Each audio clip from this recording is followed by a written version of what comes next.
Hi! If you're like me, you may have gotten your boat out of the box, all the hull sections, and set them up like this, just slotting the hull sections right into the runners before even starting to read the instructions or anything, just so you could see what it would look like. And it's beautiful, it's really sleek and graceful. You can set some of the planking on and get a good idea of what it's going to look like. It's very fast, elegant, and fun to paddle, fun to build, and we're going to have a good time building it together.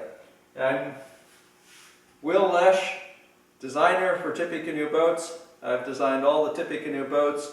They're wonderful boats, fun to build, fun to sail, and quite a lot of boats that we have that you can build them all. And one of the neat things about the boats is that when you're out sailing the boats or paddling your boat, it's the boat that you build, and it has a really different feeling from a boat that you just buy. It's your boat, you built it, and it's a work of art.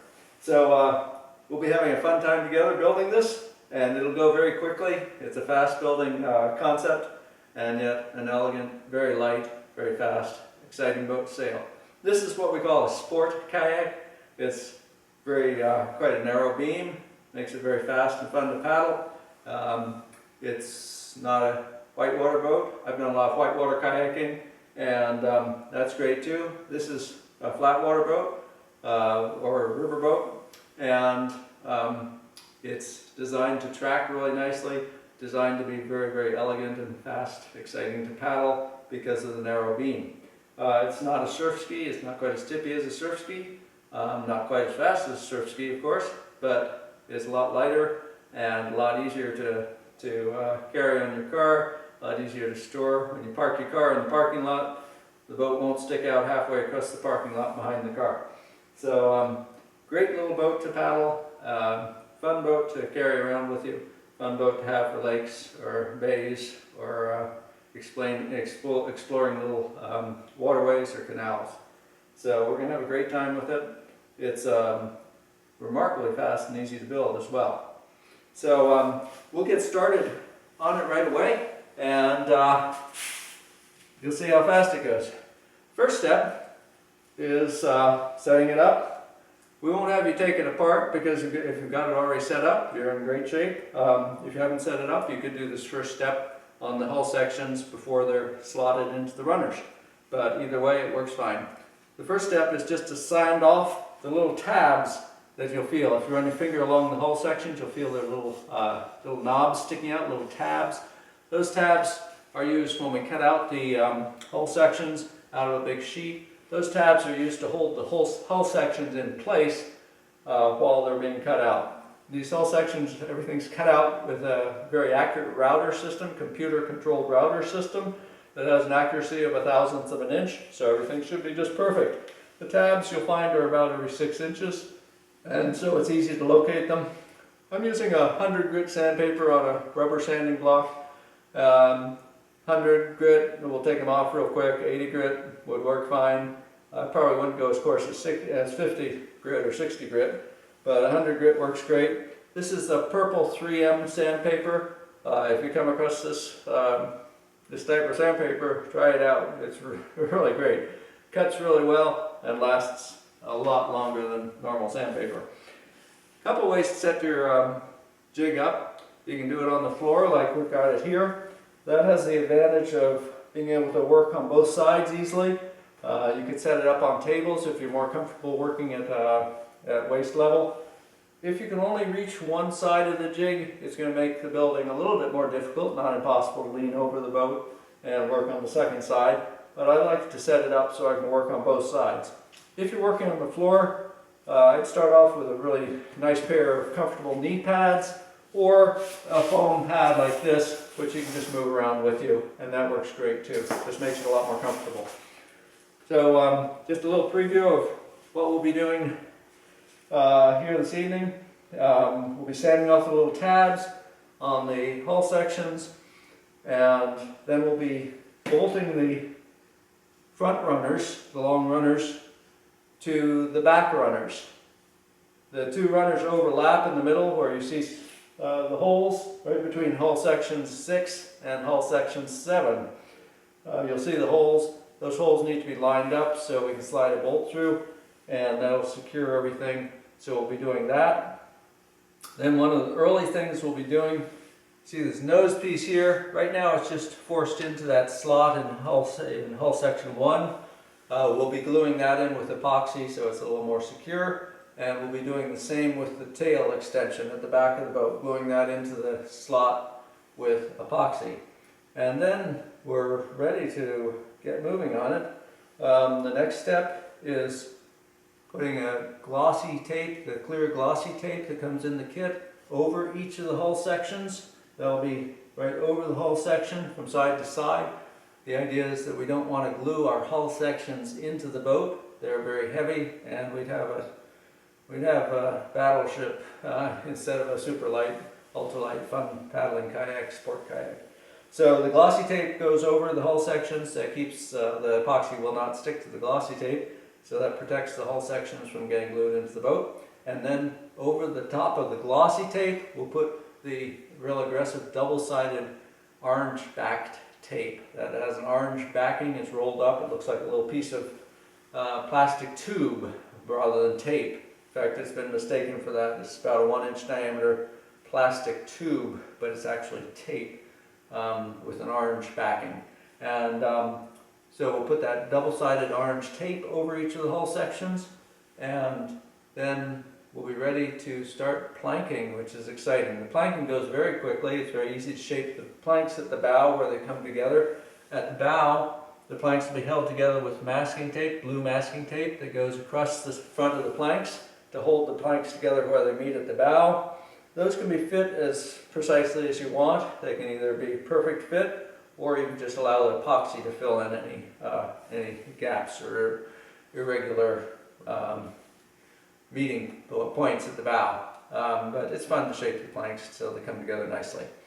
And we'll plank up over the turn of the bilge, and that planking will be all done with no glue. That's the beauty of this building system. You're not using any glue on the planks. They're just being held in place by the double-sided tape on the hull sections. And then when the planking is completed up over the turn of the bilge, then we'll brush epoxy on the outside of the planking. And the cedar is a remarkable wood. It's a very stringy wood with a lot of little filaments in it, and those filaments will wick the epoxy right through between the planks and glue the entire boat solidly from the outside to the inside. And so we'll have a very light, very strong boat. Later on we'll coat the inside with epoxy as well. But that makes it very fast and easy to build because we're not trying to glue each little sticky plank to the plank before. We just brush the epoxy on when all the planks are in place and let it set up, and we'll have a very strong and very light boat that way. Then in the flat sections, farther up the hull above the turn of the bilge, we'll be using an Okume marine plywood to fill in the larger areas in the bottom of the boat where the sections are flat. And that Okume plywood is very light, just like the cedar planking, and very strong. It's a 3mm Okume marine plywood from Europe, and so that'll make the boat go together very quickly. When you're paddling, the part of the boat that's showing will be the beautiful curved cedar planking, and then the Okume plywood can either be left bright, or you can paint it a white or some other color to distinguish the bottom of the boat from the planking part. So that gives you a little preview of where we'll be heading, and we'll be building this fast, and you'll be amazed how quickly it goes and how much fun it is to work with. Gorgeous cedar planking, and cedar's the best wood in the world for a boat like this. There's nothing that rivals it anywhere in the world. It's one of the lightest woods in the world. It's extremely strong and flexible. So your boat will be very strong, very light, and very flexible as well. Okay, so after we've got all those tabs sanded off, we'll be back and we'll get some paper under the boat so we don't get epoxy on the floor, and we'll get the bolts to hold the runners together. The front runners are set just a little bit farther apart. These long runners are set a little farther apart on the front and a little closer together in the stern. So the stern runners the front end of the stern runners comes up inside the front end of the back end of the front runners. So that where the two runners overlap, the stern runners are inside both of the front runners. And so we should be good to go. We'll be back very shortly after we've got a few of these things done. Here we are at the center of the boat, between hull section number 6 and hull section number 7. You can see where the runners come together. This is the front runner on the outside, and the back runner is on the inside. And that's true on both sides. Front runner is on the outside, the back runner is on the inside. And first step here, we'll be bolting the two together. So line up those holes so you can get your bolt through. The bolts are going to be tight in the material, so you'll need a screwdriver. And let's get this first one in, and then we'll get the other ones in.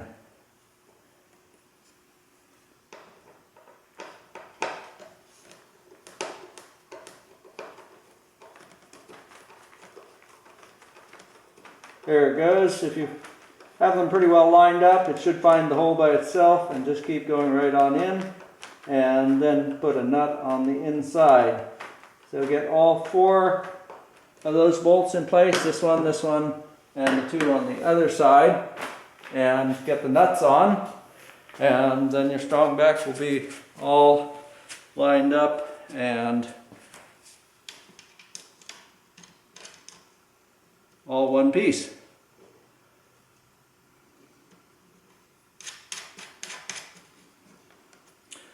Use some kind of wrench or pliers to tighten up those nuts, and you're good. Okay, we'll let you get those other 3 bolts in on your own. That's simple. And then we'll get some paper under the strongback, and then we'll sight from the front, make sure it's lined up, and then we'll do our glossy tape, and then our double-sided aggressive orange backed tape, and we'll start planking. Let's build this boat. Okay, good. This is your first chance to work with epoxy, so that's exciting. We'll go over some of the basics of working with epoxy, and then we'll be gluing in the tail extension into the last of the hull sections. That's hull section number 12, and we'll be gluing the forwards nose of the boat into hull section 1. So that'll be exciting to get those pieces done, and this is a good place to start with epoxy because neither of these are very critical. So the starting point is to sand these surfaces right along the edge until they'll fit in the slot. So it's just very little sanding required. It's easiest if they fit in tight, so they'll hold themselves in position, but if they're a little bit loose, that will work as well. So just a little bit of sanding on those surfaces until they'll fit down into the slot. This is a good place to start with epoxy because neither of these are very critical. And don't have to be neat. They're throwaway pieces. They come out of the boat when you're finished and are not a permanent part of the boat. So a good place to start. First starting place is the brushes. You'll find the brushes have long bristles. The first thing is to cut the bristles so the bristles are only half as long. The long floppy bristles don't work very well with epoxy. They're too flexible and you just waste a lot of epoxy in those bristles. So cut the bristles half the length. If you squeeze the bristles as you cut, that makes it a little bit easier to cut a square end to the bristles. And you can just use scissors with this. So just squeeze the tip, squeeze the bristles with your fingers, and cut straight across with the scissors. And that'll give you these brushes with the shorter bristles. Okay, next thing, resin. This is a 105 West System, Goujon Brothers West System resin, and it's great stuff. It's mixed 5 parts of resin to 1 part of hardener. That's 5 to 1. 5 resin to 1 hardener. Different epoxies are different. Some epoxies are 1 to 1. Some epoxies are 2 to 1. West System is 5 to 1. West System is, in my opinion, one of the very best choices as far as epoxy resins. I've used it for years. I built a 24-foot boat out of West System 105 and the 205 hardener. I built that boat 36 years ago, and it's still in perfect shape 36 years later. It's in just like brand new shape. So you can count on your kayak lasting at least 36 years.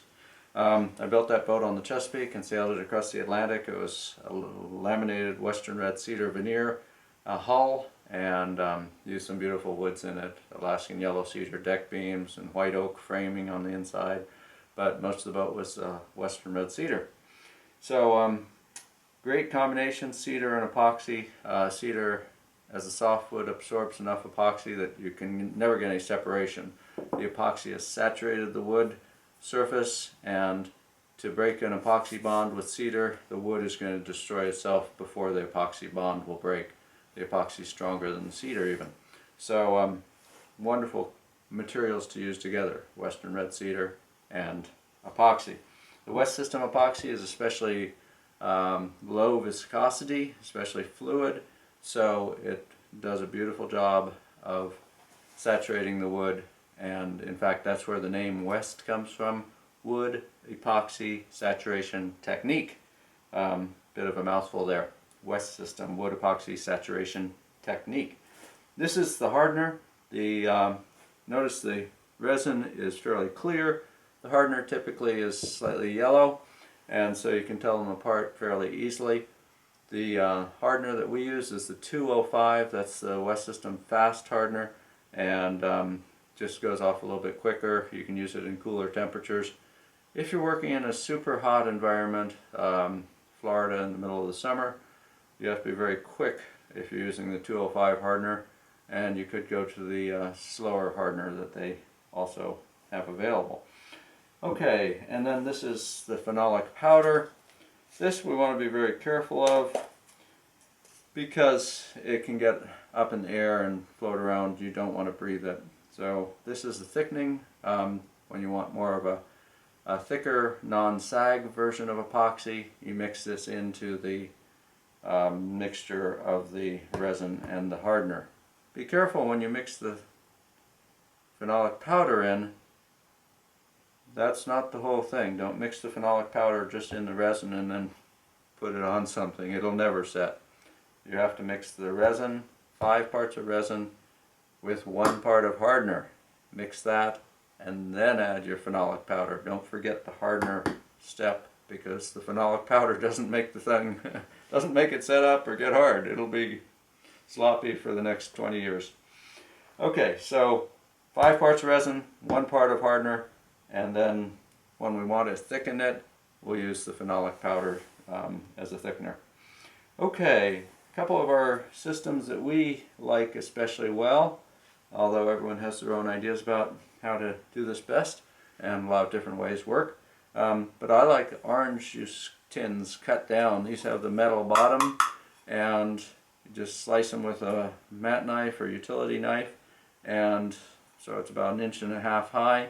And this works especially well because the epoxy sticks to the container's surface on the inside, so you can keep using the same epoxy container, same mixing pot, time after time. You won't get little flakes of epoxy splitting off. If you use a plastic like a yogurt tin or something like that, any of those smooth plastics the epoxy won't stick to, and so if you reuse them, you'll get little flakes of epoxy, of old dry epoxy, flaking off and getting in your new liquid epoxy, and that's kind of messy. So I like these because the epoxy does stick to it. If you leave your brush in at the end of a job, you're probably going to have to use a new container after that, because you won't be able to get your brush out.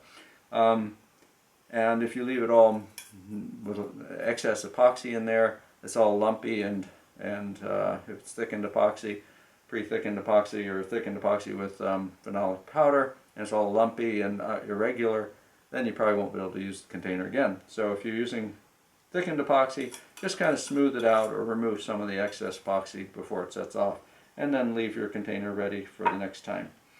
That way you don't have to drink another gallon of orange juice every day. Okay, so let's see, we've gone over brushes, the 105 resin, the 205 hardener, and the phenolic powder.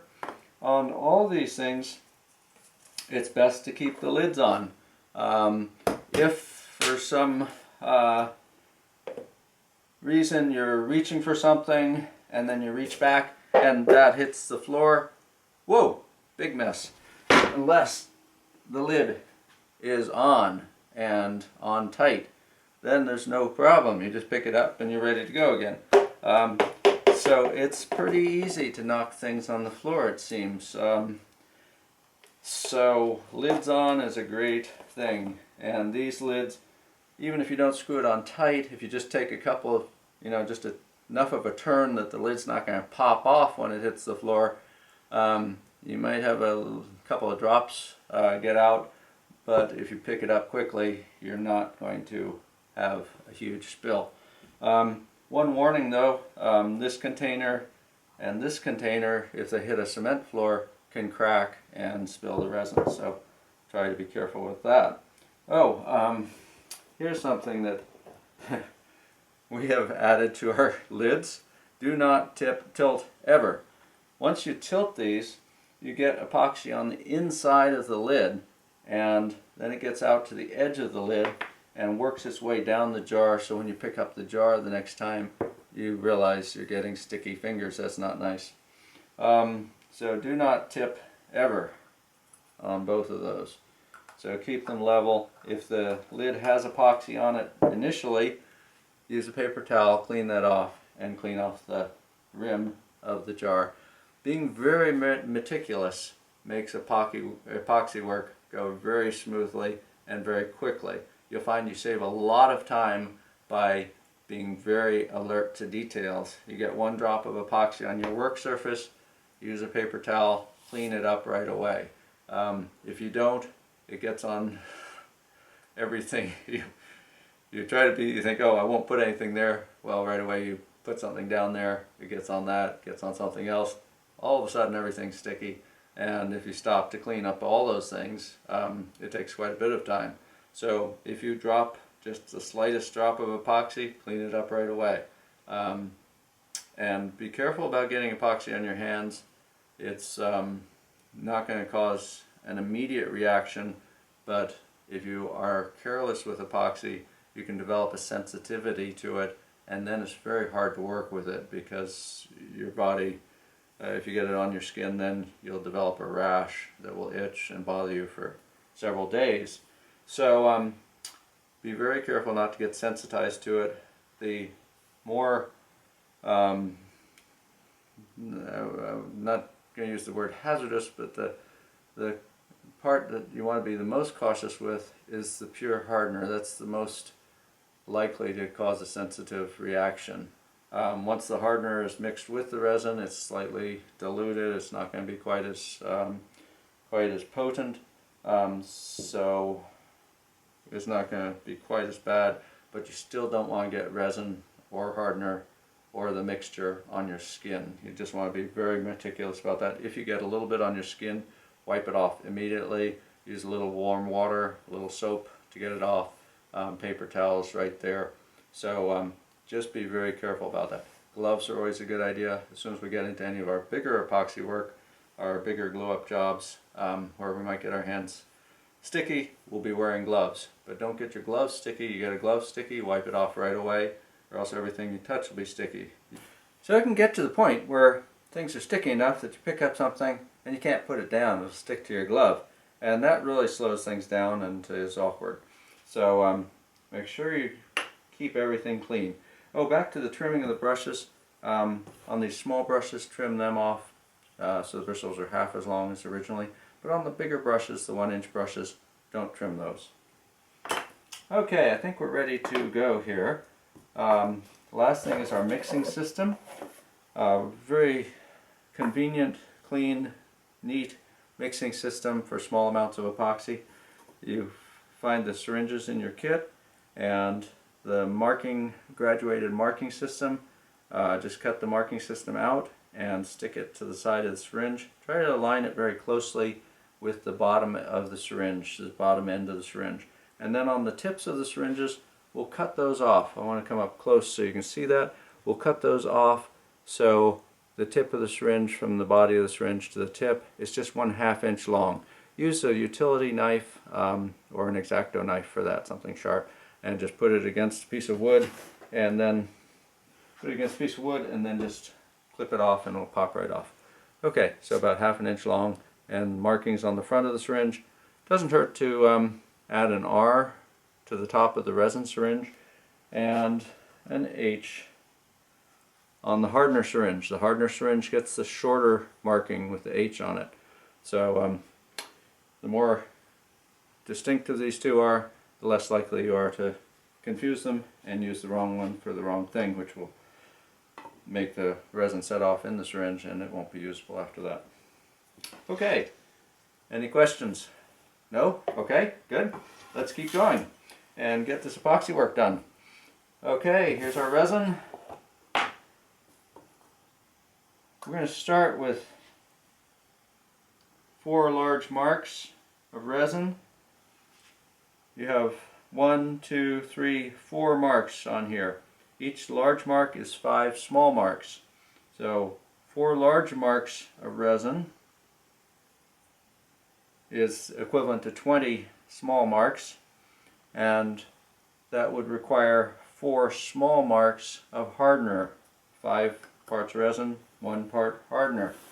So 1 large mark of hardener requires 1 small mark of, excuse me, erase that. 1 large mark of resin requires 1 small mark of hardener. 5 to 1. And notice we're putting our lids back on.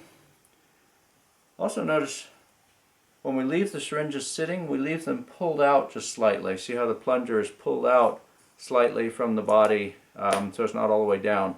That makes it a lot easier. If the plunger is all the way down, the resin at the bottom of the syringe tends to grab hold of the plunger and make it harder to pull the plunger out when you're ready to use it again. So leave the plunger slightly out when you leave them in between uses. Okay, so 4 large marks of resin requires 4 small marks of hardener. And there we are, 4 small marks of hardener, just like so. And we'll squeeze that in. Don't ever get interrupted after you put your resin in before you put your hardener in, because you might come back and think you've added hardener and when you haven't, and that would be a mess. Okay, and on the resin syringe, I'll pull that plunger back out a little bit too. And lids back on. Just a couple turns is fine. And we'll mix with our brush. So it's trimmed better. Okay, and now I'm always trying to speed things up. Was excited and ready to go on to the next stage and move things along. So we're going to mix this right over a light bulb. This is one of the reasons I like the metal bottoms to these mixing pots. The metal bottom heats up really quickly. If you overdo this, you're going to have a hard pot of resin and you won't get to use it. As soon as the resin starts to get pretty liquid, better take it off the light bulb, because the next stage is it'll go super liquid, just like water, and then the next stage a little vapor comes off of it, and the next second it's a solid hard mass. So don't let that go too long. You can feel the bottom of the container, see how warm it is. If it's too hot to touch, you're probably going to lose your resin. It's going to go off too fast. Okay, that's probably still safe. Make sure you mix thoroughly. Mix a little bit longer than you think. If any resin is not mixed with hardener, it will never get hard. Okay? This is not like paint where it sets up with exposure to the air.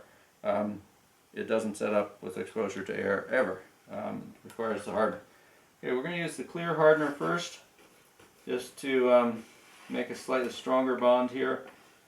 And the clear hardener will sink into the surface, and that will give us a joint that is attached to the surface and through the surface into the material itself, not just trying to stick itself to the surface. It's actually in the material when we use the clear, because it's saturating it. Okay, so here we go. This is kind of fun epoxy work because we don't have to be very careful. Nobody will ever see this, and it doesn't make any difference, just so it holds together. Okay, now we'll keep going with our coating. And then we'll mix our phenolic in and glue these into place. So we have both of them coated now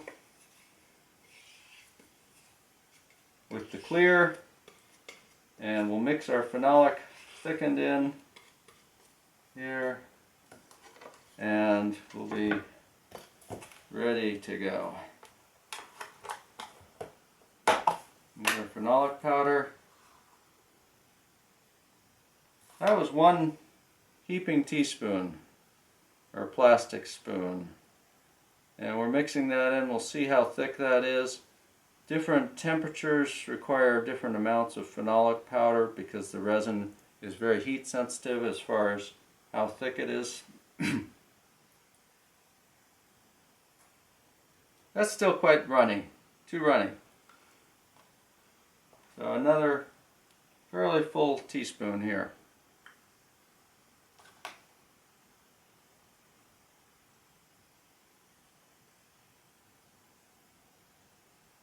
Now it's looking pretty good now. If you get it too dry, it's harder to work with.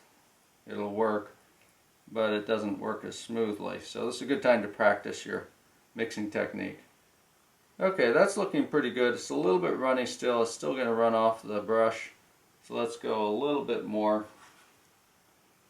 Half a spoon this time. We'll mix that in. If you get too much and it looks like it's going to be too dry, just take your container outside or over a trash can and dump out some of the loose powder. Don't put it back in your container because you don't want any hardened chunks in there.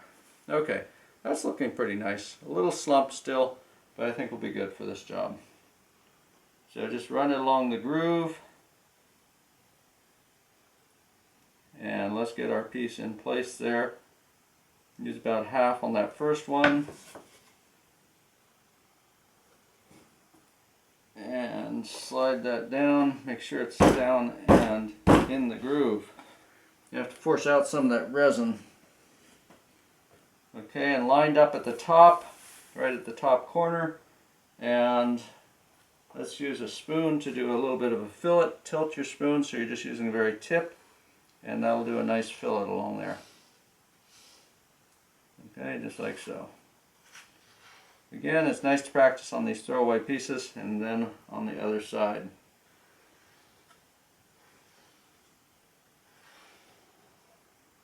And there we are. Gotta keep your work on the paper so you don't make a mess. That should do it. Take off any excess so you don't have to sand your form. The critical working edges are the edges where the cedar strips will be laying along the whole section. So don't get any epoxy on those edges. There we go. That's it. Okay. So we have both of them filleted and glued up in place. Now, a very important step, not to walk away before this is done. Let's check and make sure they're square. If your tailpiece isn't square, you may find your boat always wants to turn to the left or always to the right when you're paddling. So check your square very carefully. Make sure your square is sitting flat and level. This is the time to check. That's precisely right on. Perfect. Okay, this one, when I checked it initially, was off just the very slightest bit, and so I've used a couple of things to get it true. First, I weighted. There was a little bit of a curve to the number 12 section, so I weighted. I put a piece of metal on one end to flatten it out, just very slight difference there, so I could check to make sure it was absolutely square. So now I'm using my square here and checking again, and yes, that looks absolutely perfect. This is the time to be very precise with your checking it. Don't wait till after it's set up and then look at it really carefully. Look at it really carefully now, and then you don't have to check it again afterwards. So I used just some kind of cylinder and just a piece of crust to brace this because it wanted to tip just a little bit towards the camera. So this piece is just holding it away. just so it's square. Okay, so that's an important step to check with a square. Make sure your table is flat, make sure your square is sitting level, and sight it very carefully, lined up so you know it's exactly right. Now, the most difficult part of epoxy, the part that people mess up on, and the hardest part for me, is still to come. That is coming back and checking it in 5 minutes, coming back and checking it in 10 minutes, and then at least one more time after 30 minutes. At 30 minutes, if it's still good, it's probably not going to shift after that. But epoxy is very slippery stuff until it sets up, and it's really easy for the table to get jiggled or bumped, and something to make it so that your pieces get out of alignment, and then when you come back after, the next morning or after going to town or something, you check it and it's like, oh my gosh, it's slipped and it's now no longer square. So don't forget those important steps. 5 minutes later, 10 minutes later, and 30 minutes later. Keep checking it and check it precisely. Don't just look and glance in the room. Come back with a square, check it again. And that's true of all epoxy work. You always need to keep checking it until it's got that initial set and won't be able to move out of position. So that's the part that people forget the most often. That's the most difficult part for me to remember. So just a good caution. Set a timer if you need to, but come back and check it 3 times, at least 3 times. Okay, and just a little side note here. When I was gluing up this first piece, I did spill a little epoxy on my paper here, and the first time I checked my square, I put my arm right in the epoxy with my sweater, which I like quite well. And so, unfortunately you didn't get to see all of that, but just a reminder, you spill epoxy anywhere and it's much easier to clean it up right away. However, with clothing or sweaters, there is a solution. Acetone dissolves epoxy, absolutely dissolves it instantly, just like mud and water. So if you get epoxy on something that you don't want it to be on permanently, before it sets up, use acetone to dissolve it, but don't get acetone on your fingers.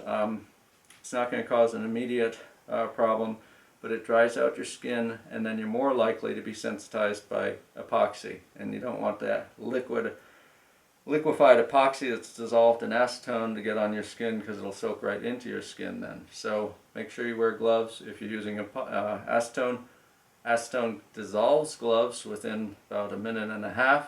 So use 2 or 3 layers of gloves and assume that they're going to dissolve pretty quickly. So you want to do your work really quickly. Try not to get much acetone on the gloves, and don't get acetone on your hands.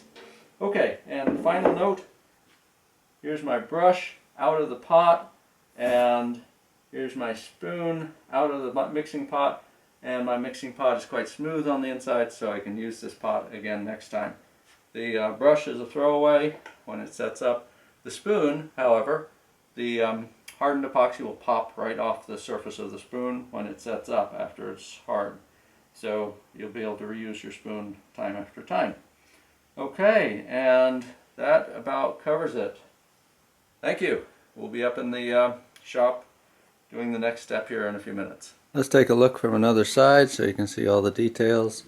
See up close, see that fillet is a pretty thin fillet, but should be plenty to hold the boat during construction. Not a lot of force on that. And here's this setup with the weight on the left hand side, and then something to raise up the brace. So on the right hand side, that cylinder of phenolic powder is what we're using. Doesn't really have to be a piece of metal on top. Anything would. It doesn't take much pressure there to hold that over. And here's the fillet on this one, on the number 12. And you see those are, it's nice to do clean work. Just pleasing and good practice to get your epoxy work clean. And that should cover it all. I think that's all we need to see here. Here's another little trick to speed things along. I wouldn't do it until you've got an initial cure going, when the epoxy is slightly rubbery, not gooey or slippery or sticky. You put a light on it, and that will heat it up quite a bit and send it. Can double the speed with which it sets, so it'll cut the time in half. So if you're eager to move ahead, just warm it up, and that should do it. Don't put the light too intensely on it, or you might tend to start warping the pieces or something like that. So just a little bit of gentle warmth. Okay. Final note on the hardener, while we're still working with the epoxy, we're using the 205 fast hardener with the 105 resin by West System. If you're in Florida or Texas and it's really warm, above 80 degrees when you're doing the epoxy work on a small job like this, you'll be fine with the 205 hardener, the fast hardener. But if you're doing a big layup or a big job, you might want to consider getting some 206 hardener. That works still, 5 parts resin to 1 part hardener. 206 hardener is a slow hardener. It works very similarly in really hot temperatures above 80 degrees. You'll find that it slows the resin down, slows the setting process off, the process where the resin sets off, slows it down, and gives you more time to work with the resin. In cooler temperatures, the slow hardener is not so convenient because it does take a long time to set. If it's like 60 degrees or 50 degrees, it might take 2 or 3 days to set off. Whereas the 205 at 60 degrees will set off overnight still.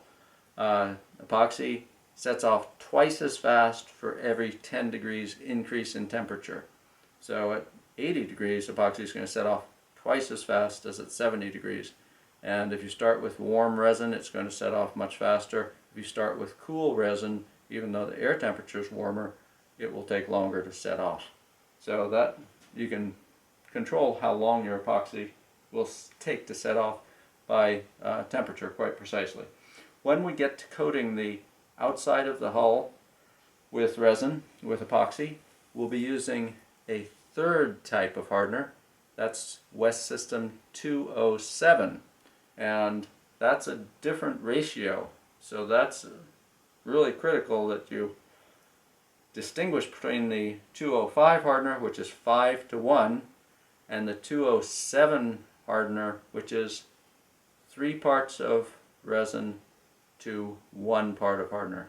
The 207, the clear coating resin, is a different mixture, 3:1, and that's still the 105 resin. With the 207 hardener is 3:1. Okay, here we are back in the shop again, and we've got paper down on the floor. It takes at least 3 layers of paper to block the epoxy. It'll soak through 1 layer and glue your paper to your floor. So at least 3 layers of paper, 4 might be even better.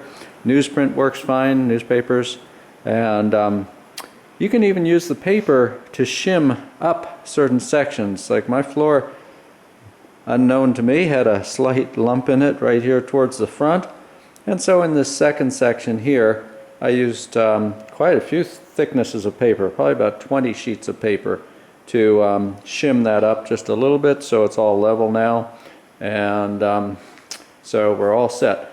Now I've gotten started on the back sections, adding the glossy tape and the orange tape. So let's look at how that's done together, and we'll work on this section right here. See if we can keep that so you can see it well. Right there, we'll be adding the glossy tape first, and then the orange tape on top of the glossy tape.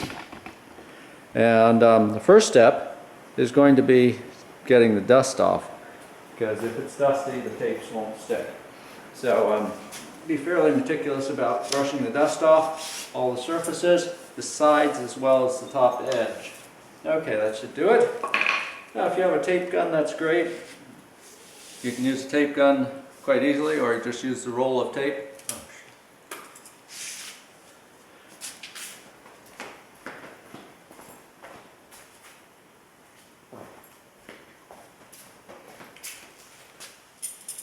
Or just use the roll of tape and use scissors. The tape gun makes it a little bit faster. Okay, we'll center that on the section, push it down into the corner there at the edge, and bring it right over the top,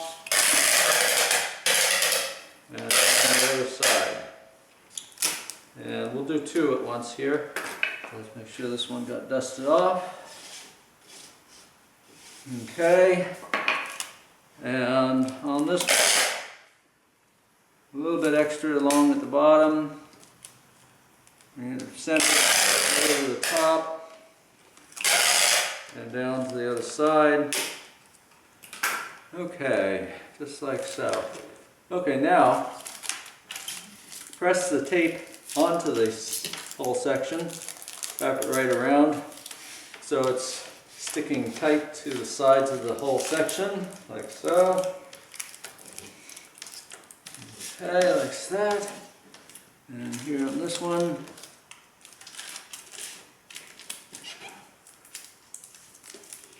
press it on quite tight. You don't want that tape to let go because the aggressive double-sided tape is going to be stuck to this tape, and it's the double-sided tape that holds the planking in place.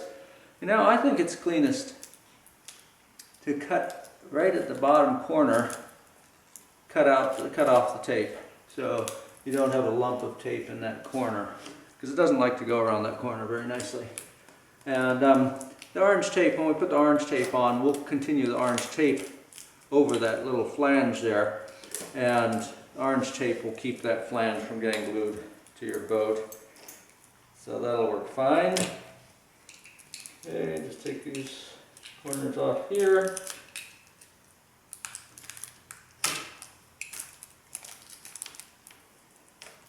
So, anywhere the tape's not sticking as well as you think it should, you can use your fingernail to scrape against the tape to rub it on tighter, or a piece of metal or a spoon or anything like that works fine.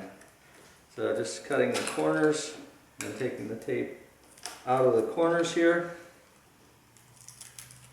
Okay, and that one's done. Okay, and then the orange tape. The orange tape is in a roll like so, and will look like a piece of plastic tubing to some people. We're going to put the orange tape over the flange far enough out that the planking won't get stuck to the template or to the form, and we're going to get the orange tape deep into that corner, real tight in the corner, so the planking will fit right down as far as it's supposed to be. Don't worry, you don't have to sand those corners square or file them square. They'll be fine just the way they are. Okay, and center this orange tape right over the hull section. Okay, there we go. And again at the second side, press the orange tape into the corner. And that's all there is to it. Leave the orange backing in place on the tape for now. You don't want it to get dusty or contaminated in any way. So that's it. We'll finish this one up, and then we'll go on forwards and finish up all the other hull sections. And as soon as the epoxy on hull section 1 and on hull section 12 is set up, we'll add those hull sections and get them in place and get them taped up as well. Okay, that's an easy step. See you soon. Bye. Okay, here we are. This epoxy is just barely set off after about 2 hours with the light on it. It's still a little soft, but I think it's strong enough. And just wanted to show you this little detail here. When we glued it together, hopefully you can see this. This front nose piece is just overhanging the edge of the hull section at the top, just by a teensy little bit. That's fine. Let's just not have that sticking out though, because then the plank will, that top plank will be bumped out just a little bit out of alignment. So we're just going to do a real light sanding there. If you'd glued that in a little bit lower down, that would be fine too. But you don't want it to bump that top plank out. So just a little sanding to take care of that, relieve that edge. You can bring the sanding down a little bit, but don't really want to bring it down too far. We will put orange tape over this front hull section, and then we'll put orange tape down the front of the nose as well, although that won't really be doing a whole lot. It might help us a little bit. Okay, so just wanted to show you those few details. Okay, now it's time to align the hull. But first, just a quick note on this front nose section. It is important to put the glossy tape along the side, along the front edge of it, and then press it on along the sides, because the plank will be coming in at a sharp angle there, and you don't want to have the epoxy glue the planks to your nose piece. And then the orange tape over the top. Okay, and we have all the hull sections in place except for hull section number 12, which is still, that epoxy is still drying. So we'll let that set up a little bit longer. I have the lamps on it now, so that should only take a few more minutes. Now we want to check the alignment of the hull sections, the alignment of the total of the strongback with the runners, and make sure our boat will come out straight. This is a really critical step, and you want to make sure to get it right. I think our alignment looks pretty good through the front hull sections, just looking at by eye, sighting right down the center lines of each hull section. Looks good, but towards the back, sighting by eye, it looks like the back end is curving off a little bit to the left-hand side in the picture. And so we want to take care of that. There are a few ways to do this alignment. One is just by eye, and that's not a bad system, but it's probably best if you have a straight edge to work with as well. This is about a 7-foot straight edge, 6-foot straight edge, I guess, and that'll work fine. If you don't have anything like this, you can probably get by without it, but a sheet metal shop will probably give you something like this that will work great for a couple of dollars. They have lots of cutoffs, and with this you can be very precise as far as getting your strongback lined up. So the front looks quite good. There, that's this runner's absolutely straight, and that's great. So let's check the back and see how we are back there. We'll take the camera back so you can see better what we're doing. Okay, hold on for a ride. And here we go, down the length of the boat. And again, you can see hull section number 12 is missing. We'll get that as soon as the epoxy dries. Okay, so we're going to line the front half of our straight edge up with the front long runner on the strong back, and let's look at the back and see how it looks. See where they overlap, we're 1/4 of an inch different right there, and then as we come back in here, we're touching.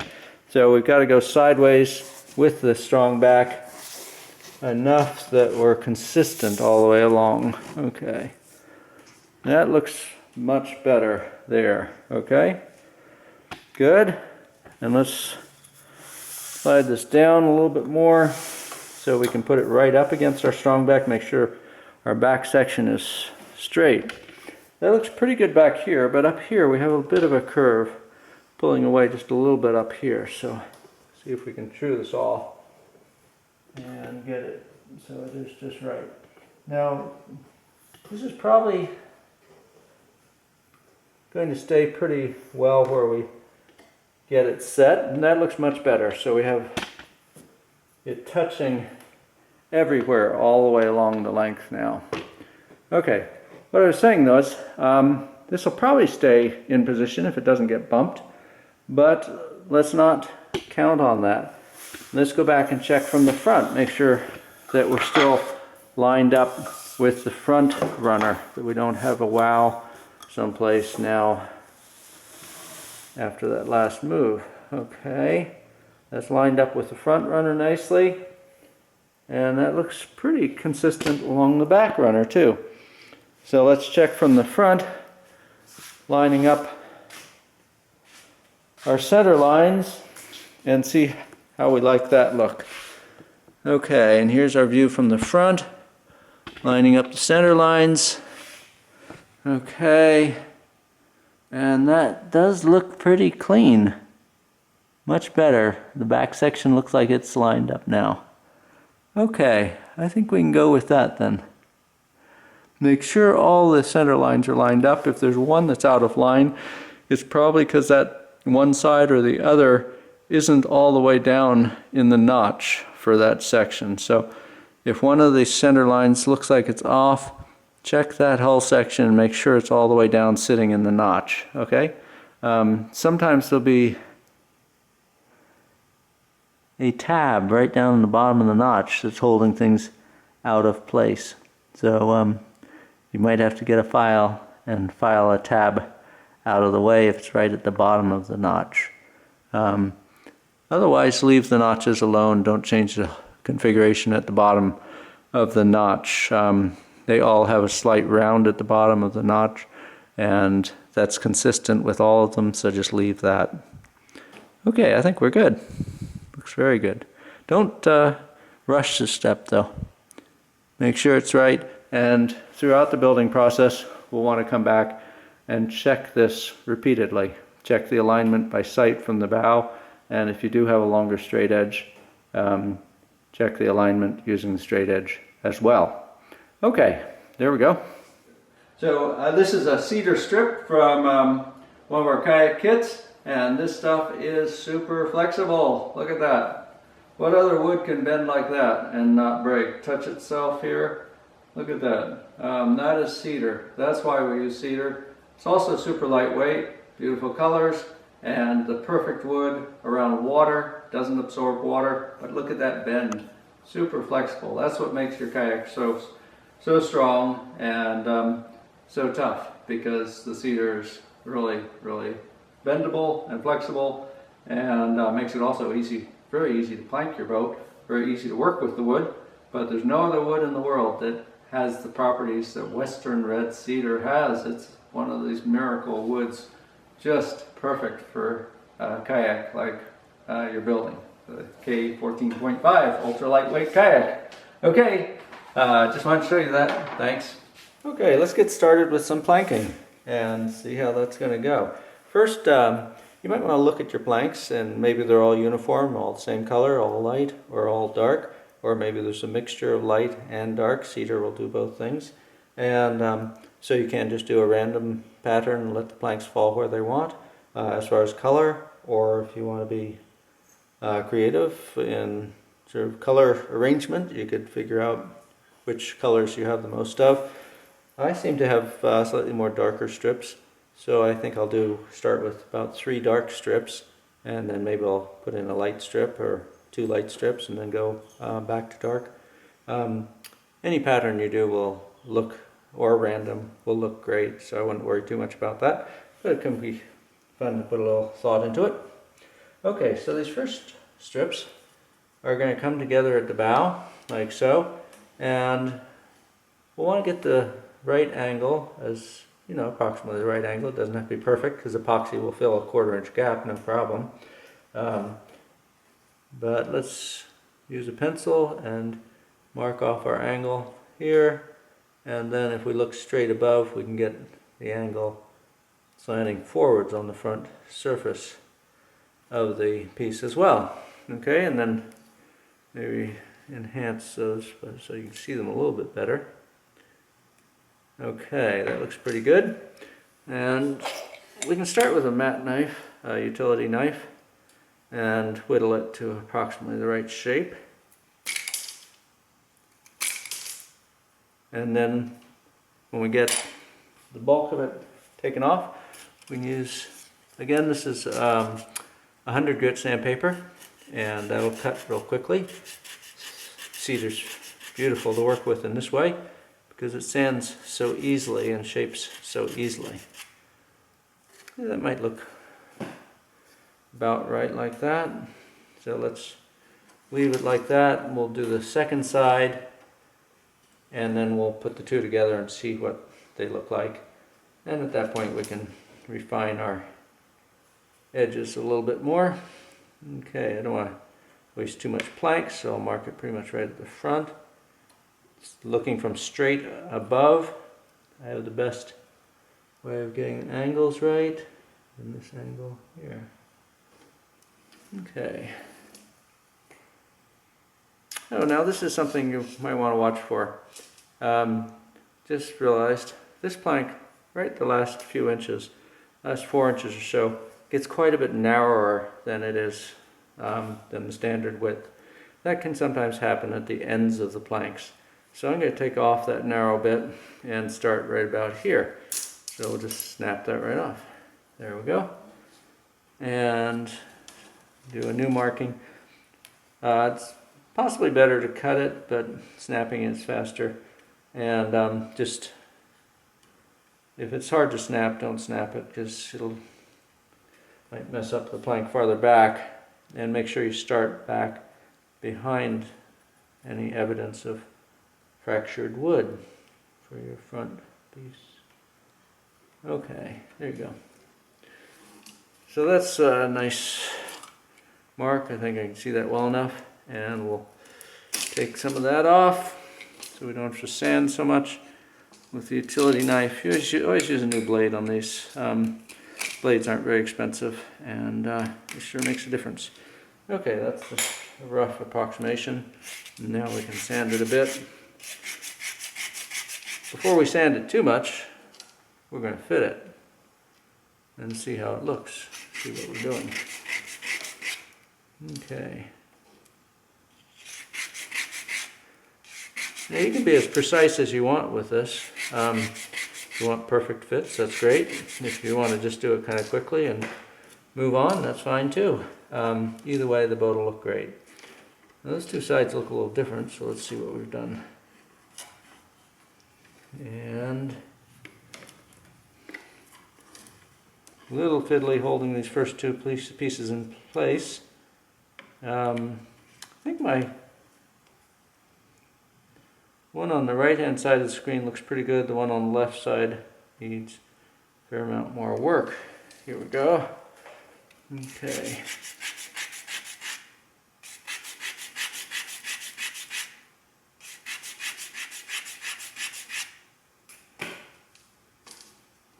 See if that's getting better. A little bit more. Okay, let's try that now. That's looking closer.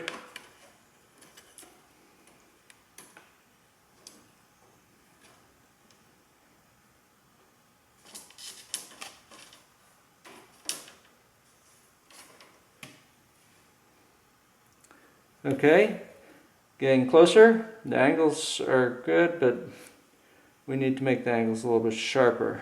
So bring it back a little bit. Sanding is becoming back a little farther along so the tips are able to meet. Right now the tips are being held apart. Okay, just a bit more there.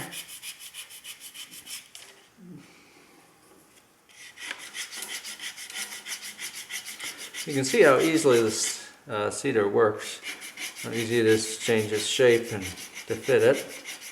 That's the nice thing about working with small planks like this. Okay, we'll try that. And we're getting closer here. Okay, now that's looking pretty darn nice. I'm happy with that. So let's go with it. That's going to be just fine. Okay, so that wasn't so bad, was it? Oh, now we're ready to remove our orange tape, our orange backing on the tape. The tape itself is actually clear with the orange backing on it. So let's peel that back as far as we think we're going to be working right now, and then clip it off.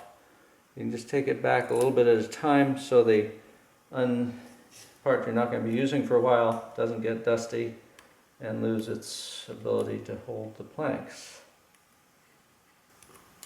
There we go. Okay, so I'm going up for about 4 or 5 planks. Enough for about 4 or 5 planks now. And we'll get those on and then we'll go up farther with removing the backing. If you're having trouble getting the edge loose, press the tape on a little bit harder, and it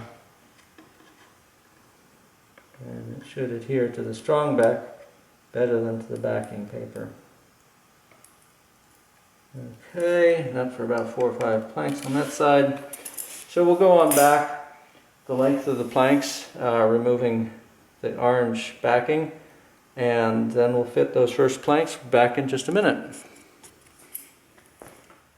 Okay, we're back, and we have the tail section in place on hull section 12, and we have that taped with clear tape and clear tape over the tail section, and then orange tape on top of the clear tape, just like we did up here.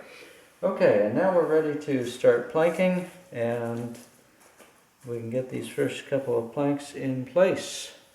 So that'll be exciting. Let's bring the bows together, the front of the planks together first, so they meet just right, and then we'll slide them back into place, centered on that front nose piece. And then we can press them into place on that first section piece too. Okay, we'll get tape on those front two. This is a blue masking tape by 3M. There are other blue masking tapes, but I would go for the 3M one. Remember, we're going to have planks right above these, right on top of these, so we don't want to get in the way of those planks. So let's tape these. Can't tape all the way around them at this point. Have to just tape them together, keeping the top surface clear of tape, so they're not in the way, so the tape isn't in the way of the next pair of planks. Okay, let's just hold it pretty well, and just press it into place as you go back along the framework. Be careful not to shift your framework sideways, so you may not want to press very hard as you go back. Okay, and they should lay along side the framework quite nicely. And here we are on the second side. These narrow planks are so easy to work with. That's really what makes this fun to build and easy. Okay, there we are. First planks in place. Now, we haven't continued those. Obviously, they're not all the way to the back of the boat yet. We'll get more tape on this bow holding these planks together. For now, we're just concerned that it not let go completely and let them pop off. Okay, so let's go for a second plank up here. Now, at this point, we want to start talking about overlaps, where we're butting the planks together. They're not full-length planks. But the overlaps, since there's so many different narrow planks, the overlaps and the butt joints won't create any weakness that's significant at all. However, we don't want to have a whole series of butt joints between one pair of hull sections. We want to scatter them sort of randomly over the entire length of the boat. So the basic rule is, in one space between two hull sections, you want to have at least 4 planks before you have another butt joint between the ends of 2 planks in that space. And try not to line up the joints exactly, just try to have them look random, and then they won't be noticeable. So space those joints as far apart as possible and as randomly as possible. So the next pieces we use, we'll take some short pieces, and because these first 2 were quite long, we'll take some short pieces and run them along, and then we might take some really short pieces for the third planking, and then when we get those 3 in place coming together at the bow, we'll extend them to the transom, to the stern, with pieces that butt up against them.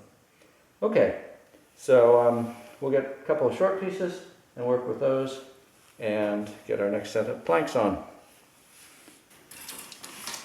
Okay, again, we'll be fitting these together at the bow, and we'll use our mat knife and our sandpaper. Let's see if we can just kind of remember what those angles looked like from the last time. And with these shorter planks, it works quite well just to put the sandpaper down, or hold the sandpaper and rub the plank on the sandpaper itself. So we're going to go for this angle here.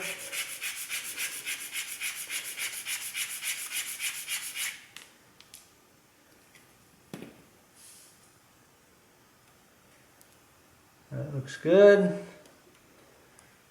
In fact, that looks so good I may just leave that in place there. And see, on this one it's going to be this angle. Let's see how we're doing this.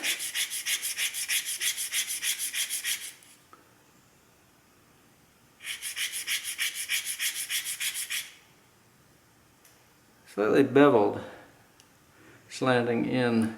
You need to move back a little bit though.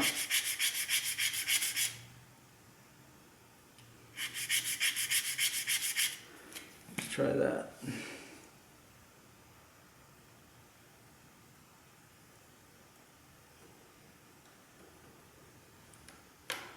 A little bit more.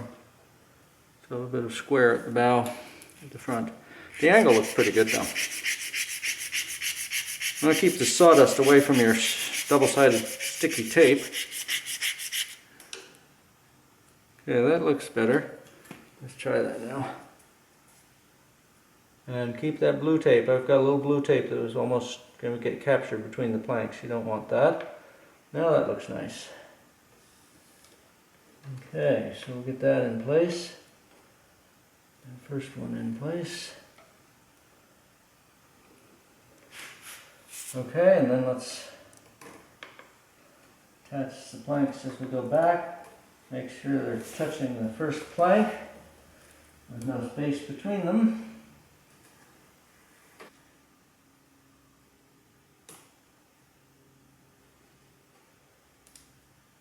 There we go.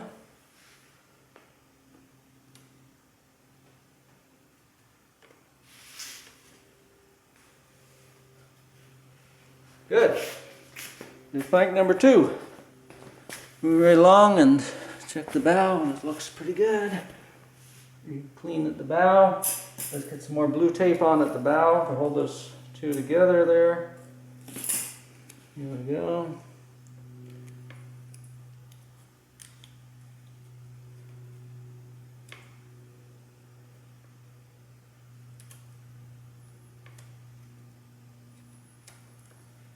Nice. Okay. Got it. Keep your bow lined up. Don't let your bow get off center there. And that'll help out.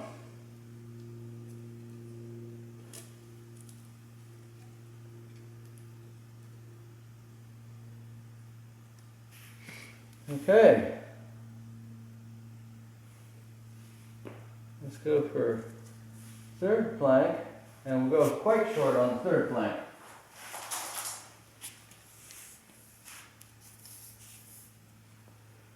Now if the back end of the planks is not real clean, you want to clean that up with a square end.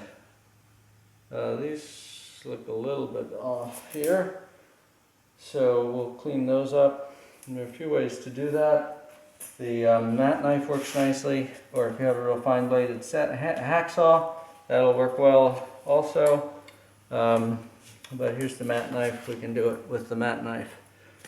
So this slicing motion, not straight down, but just a slicing motion. We'll tend to do that fairly nicely. Oopsie.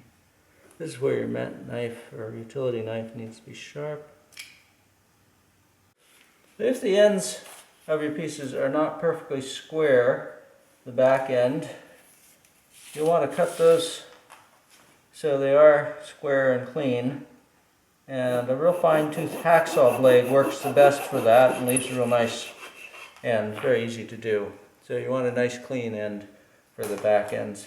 Another point here is some of the strips will be very slightly different in width. So it's nice to match those up so as you come up you stay level on each side. This one looks very slightly narrower than this one, so I'll pick another one for to match for those two. Okay, here's another one. Let's take this, those two look very, very similar. So let's take those two and we'll clean up this end here.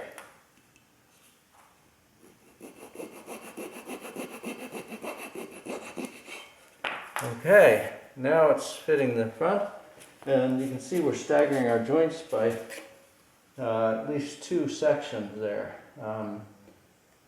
And so those joints will be plenty far enough apart, so it's not to cause any weakness at all. Okay, and back here we are to fitting for the front, and let's get a sense of this one. It's not exactly, you know, it's sort of at an angle that we're doing it. Not just square with the plank as we come back on that for these front planks.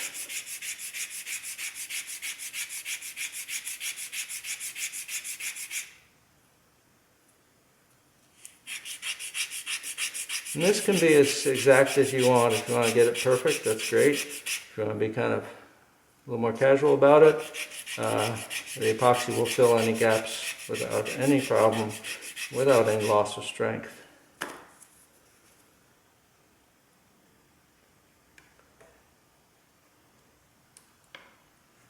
It's looking pretty nice there. Yeah, like that is fine.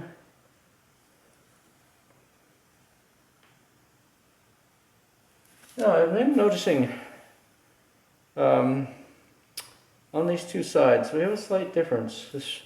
On this side everything is lying exactly flush and flat really easily. On this side the bottom plank wants to twist out a little bit.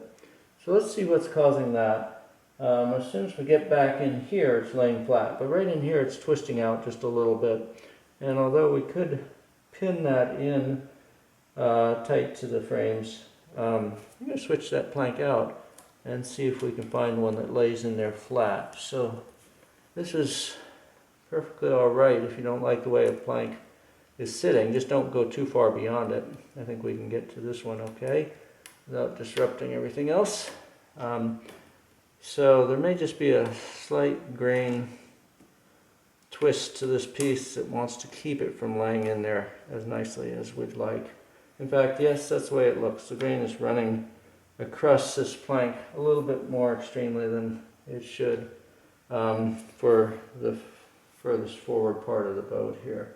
So we're going to pull this plank right out of place.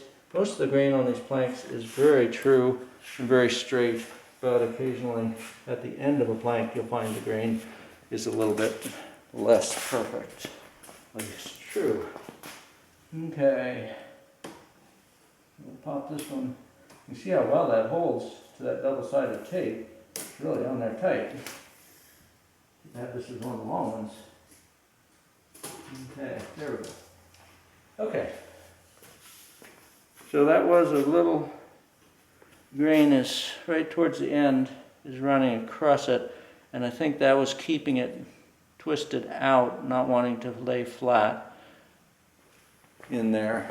Okay, so not a problem. We'll set that one aside for later. Maybe if we use it in the center of the boat, that grain pattern won't cause us any problem at all. And we'll choose something with easier grain. Here we go. Okay, again, shaping the front. We kind of know what we're looking for now. So we'll try and see if we can hit it right on and then fit it. These longer pieces, it's easier to move the sandpaper rather than move the piece. But on the shorter pieces, I really like moving the piece. I think it's a lot easier.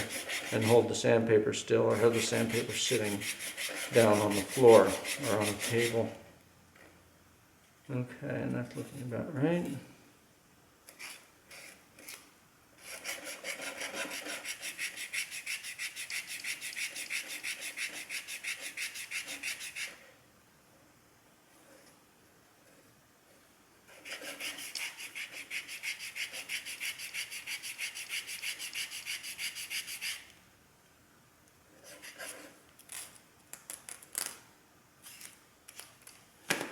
Okay, let's try it. See how close we are here.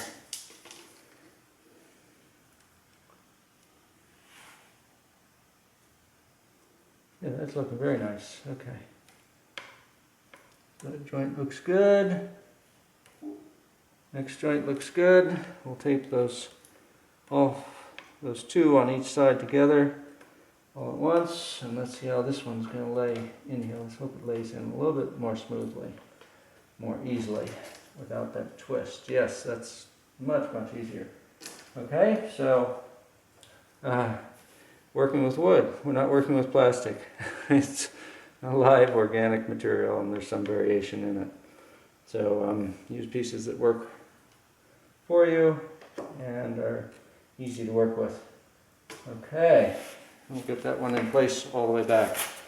And so we've got almost 3 planks on here, and it's going very smoothly. You hold the strong back right where you're pushing the plank on. That keeps everything stable. Then you can push the plank on a little more firmly without disrupting anything. Now, often when you use a piece of tape, if you have to pull it off, just use a new piece of tape. Once you've pulled tape off, it's never going to stick very well. And you don't want to pull your pieces off your strong back too often for the same reason, because every time you pull them off, you leave a little residue of dust on the surface of the double-sided tape, and then it's not going to adhere quite as tightly to the next piece. Okay, there we go.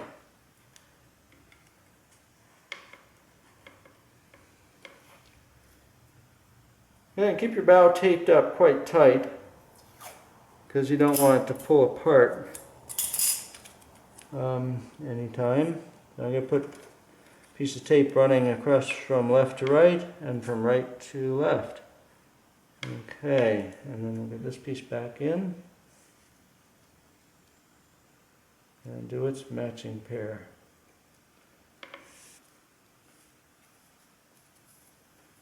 And here's this one. I think you're getting the hang of it now. And so we'll probably let you work on your own for a while, and we'll get a few more planks on here, and then we'll come back here shortly and get this one in place so you can see one more.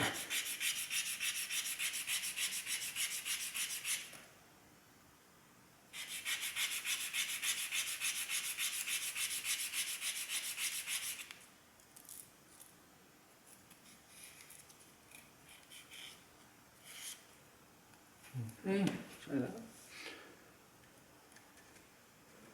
Looks good. Nice angles. It looks very nice. These in place. Okay. And as you get more planks on, everything gets a little bit steadier and holds in place better. And then our masking tape across the front.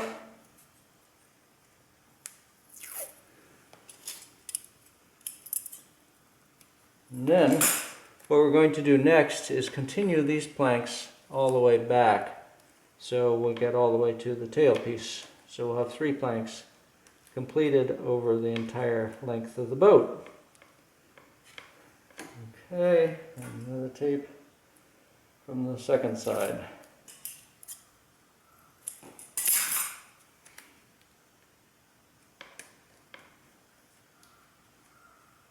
Now check for gaps. See where you've got gaps. Okay, this one hasn't been stuck on yet. Right. Okay. Check for any significant gaps between planks. And if you see any big gaps, pull the planks off and get them stuck tighter together. Okay, that looks good. So we're 3 planks into our boat. Well done. Good job. And now we'll do the butt planks that run all the way to the tail of the boat. And at the tail we'll be fitting the planks together just like we're doing here at the bow and taping them together with blue masking tape. Okay. Now, one more thing. We want to make sure that we're not plunging down or up here at the bow. So let's take a look at that and see. Okay, so a straight edge or yardstick is perfect. Oh, we are going down a little bit.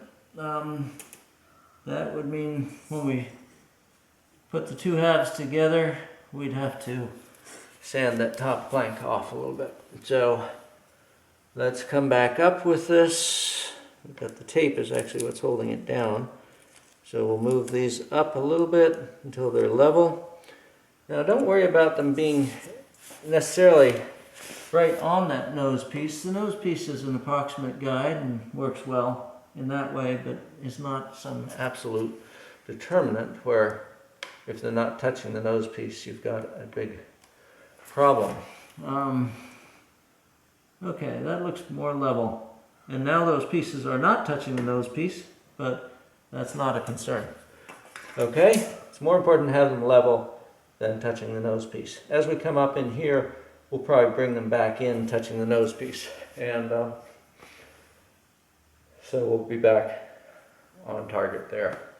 Okay, and then we'll move back to the back and fill in back there. Okay, since on the bow we found that we needed to move the strips up to get them level, I'm going to start with straw line with a felt tip pen right where level will be, right on our tape there. Okay, so now we're coming straight across these two films, and the top edge of that black mark will be level. Let's do the same on the other side so we don't have to rearrange our planks.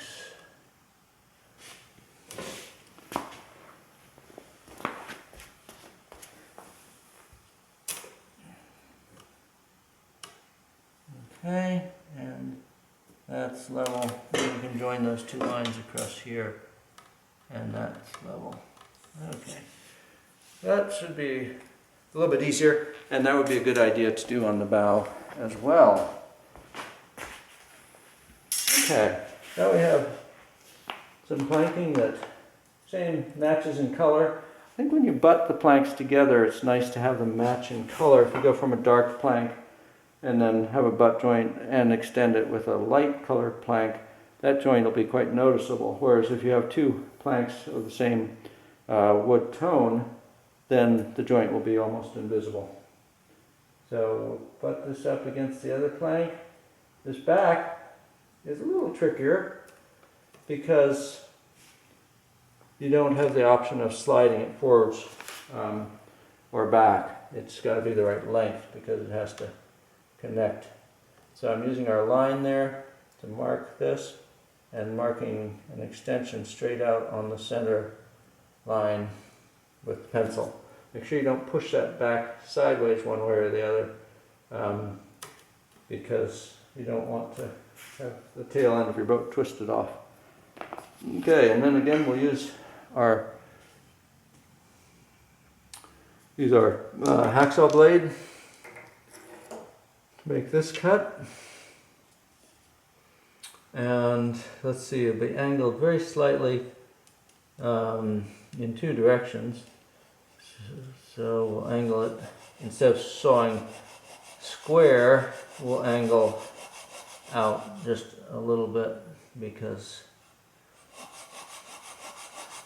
the plank will be slanted in just a little bit.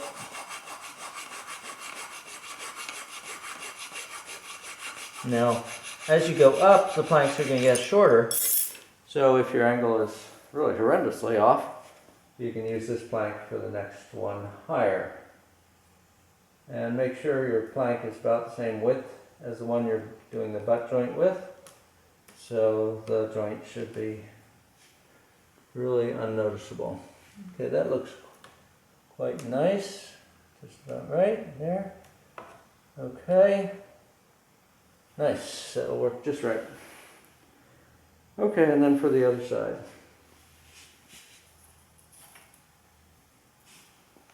That looks like a good length. I'm not wasting too much off the end there. And so we'll do the same thing on the other side and then use blue masking tape to hold it together. This has a nice end on it already, so that'll work fine for the butt joint. And this color lines up nicely with the color of the piece we're butting up against. So we're in good shape here. And the diameter, the width is just the same too. So a very nice piece to match. Okay, that's in place, and this one looks like it should be length there and angle there. Okay.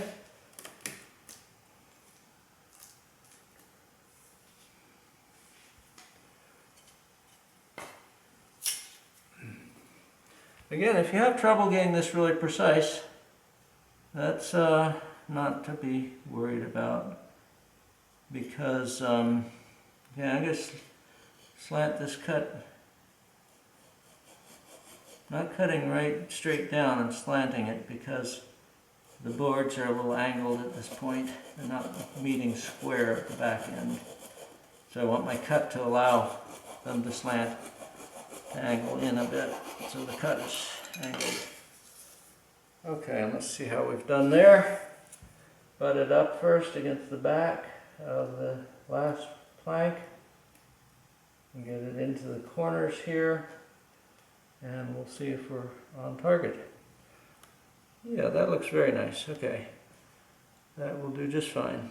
Great. If we try to do any more precise than that, I don't think we'll get any better. We'll just get a shorter and shorter plank. Okay, and a little blue masking tape to hold those together. And we're on to our next planks. So you can see that, you know, it takes a bit of an eye for length and stuff. Let's make sure we have these lined up with our black mark there. That's pretty good. And tape them together firmly. There, we can tape them to the strong back a little bit too to hold them in place at that mark. And as they're taped together, they also pull in against the double-sided tape, which helps to hold them in place as well. Okay. So very nice. Beautiful. Very nice fitting job there. If you had this slanting down or up a little bit, it would not be, you know, you'll have to take it into consideration and deal with it later, but it would not be terrible. If it's slanting down here, you would just sand it flat, sand off part of this first plank and get it to be flat. There'll also be a teensy bit of flexibility in it. There won't be much flexibility, that'll be pretty rigid once you have all the planking done. And if you had it slanting up too much, there, when you put the two halves together, the top and the bottom half, then you could either just fill with a little bit more epoxy, or you could slice a cedar plank and sand a cedar plank very thin and fill it in there, and nobody would ever see it. You'd know, but nobody else would ever know. Okay, now on the butt joints, we'll just leave those for now. As soon as we get a few more layers of planking on those butt joints, we're going to put tape over those to hold them in place. Okay, so I think we're ready for our second plank on the back. And that's a long plank that runs the length of the boat, almost the length of the boat, to join one of those other planks up forwards. Okay. This is our first butted together plank that's longer on this side.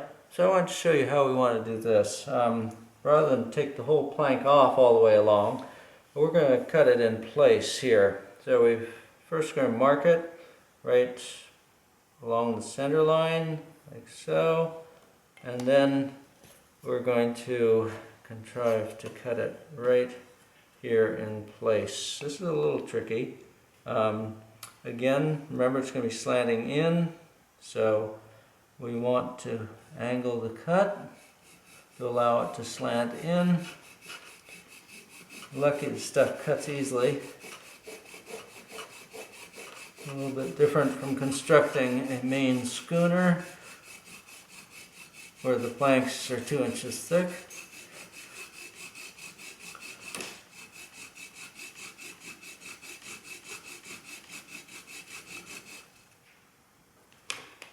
plank seems to be harder wood than the others. And that is always going to be true. Let's turn that around so we're cutting faster. That's always going to be true with the cedar. There's quite a bit of variation from one board to the next. Double checking, make sure we're slanting the cut the right way, and we are indeed. And now it's cutting better.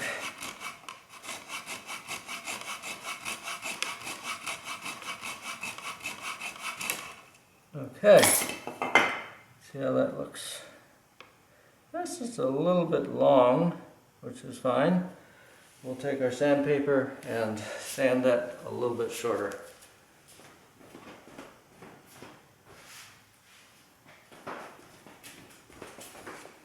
Okay, so better too long than too short.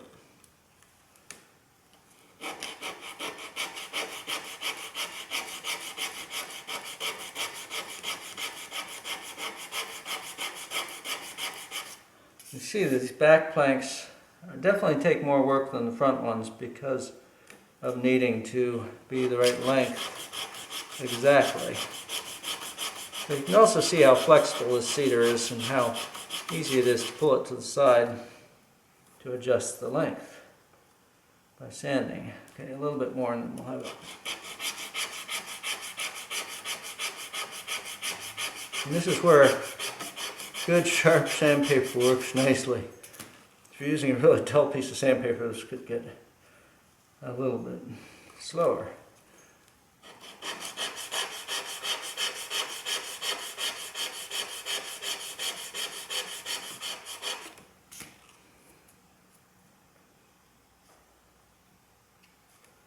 And we're getting close. Multiple fittings are the key to good fits. If you try to sand too much off without fitting it, you'll probably go beyond where you're meant to go. Okay, that looks very nice now. And we're ready for our piece on the second side. And then we'll get more tape on the back. So I think you've seen the process there. And so we'll get some more planks on and then be back here shortly. Okay. Now the other approach to fitting the end on the back side, where you're working with a set length going forwards to a butt joint, is to fit the back end first and then go up to the butt joint and cut that square. You might like that system better. Either way is fine, starting at the butt joint and then fitting the end plank. But maybe a little easier for you this way, because then you have more chances to get your end joint correct. In fact, let's get this pad. I think you want to remember your pads, otherwise at first you won't notice it, but after a while your knees will start to get sore, and that might slow your progress down, which would be terrible. Okay, so let's do this one the opposite way, where we're going to fit the end and then go forwards and just cut a square joint at the butt joint. And you can try alternating systems. For some people it may be easier doing it one way, and for other people easier the other way. The disadvantage of going to the butt joint is that the butt joint wants to be, you don't want to have any gap there. So if anything, the butt joint end has to be even more precise than this end. Okay, that end's a little bit more angled than we want. So we'll square that up a little bit. Okay, and let's try that. That looks quite nice. One of the tricks to getting it so it looks like a perfect fit is to have it a little bit hollow inside and a tight fit at the outside visible part. With a little hollow on the inside, that'll be filled with epoxy and doesn't really affect anything and is not visible. So we'll get some blue tape on here and then we'll move forwards and see if we can get that butt joint exactly right, because we don't want a gap at the butt joint. So try it each way, see what you like best. You can do the butt joint just a little teensy bit long and then sand it until it's the right shape, but it's a little bit harder sanding a square end than an angled end because the end of the piece, you know, is a little harder to sand it that way than this way because you're sanding right across the grain. But either way works. So I think you'll find either system is pretty workable. Okay, so we're going to pull you along and you can see how we're going to work this butt joint here. And first we'll be laying our plank in place. Make sure those planks are touching each other. You don't want a big gap in between planks, and that can happen quite easily if you're not careful about that. Okay, that butt joint's going to be fine. We'll tape that to make it tight before much longer. Okay, and here, working along the length of the boat here, and getting up to our butt joint there, and we'll bring our saw and our pad and our sandpaper up here, and again, make sure there's no gap. You don't want to get 5 planks up and then all of a sudden realize you have too big a gap down between the first 2 planks and have to go back to that. And we'll want a pencil for marking here. And that should be everything we need. Okay, so you can see the butt joint right here in front of you, and you can see how we'll handle this. First we'll mark it. We've got the plank all attached all the way along, right back to here. Mark our butt joint right like that, and now all we have to do is saw that off square.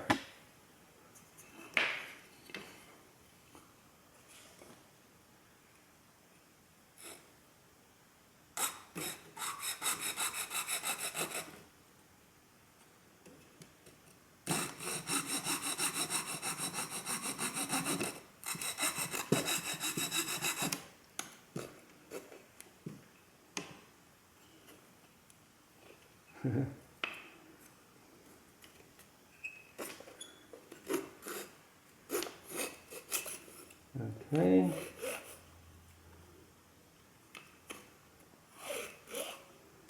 There we go. Let's see how we did. That's looking quite nice. Okay. And get back attached to our sections further back there. And we're just a teensy bit tight there. So that'll come off really easily.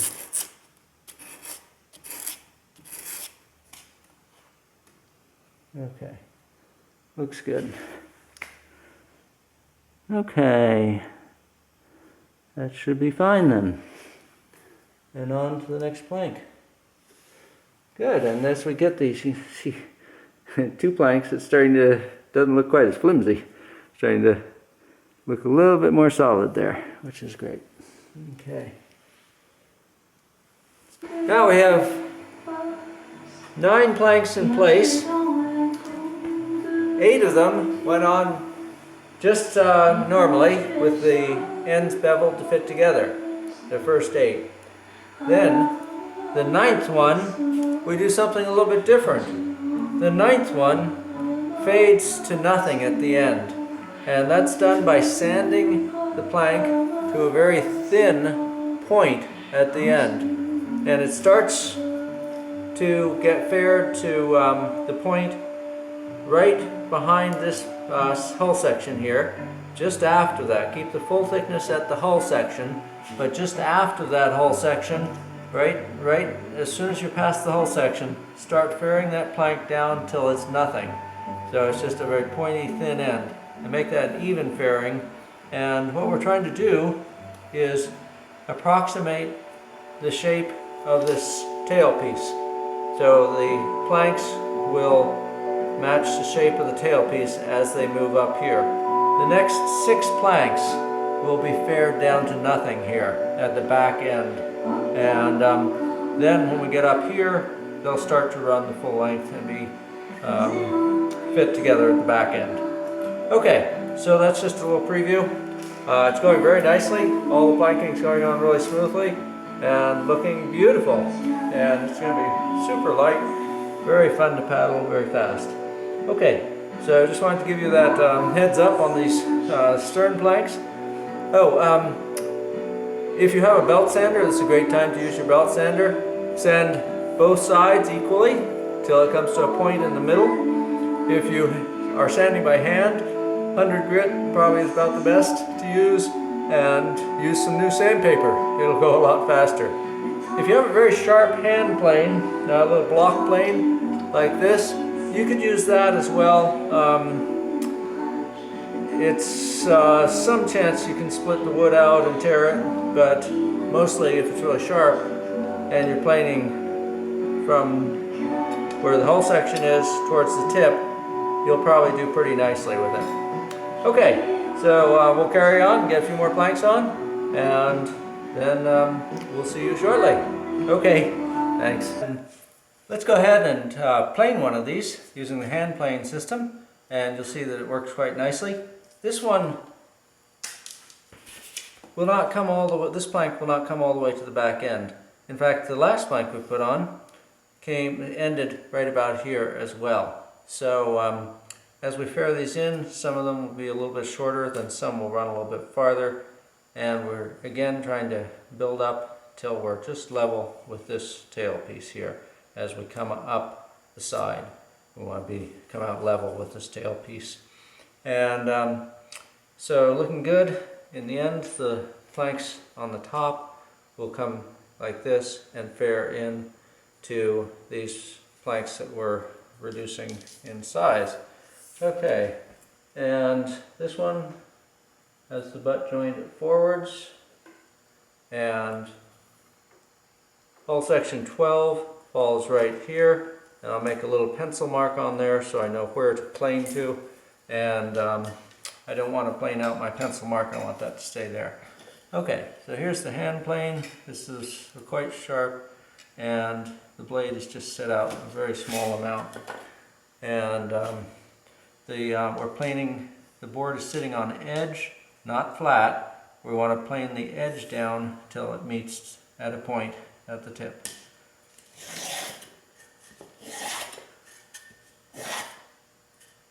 Remember, you want to take more off at the tip because you're trying to get that to nothing.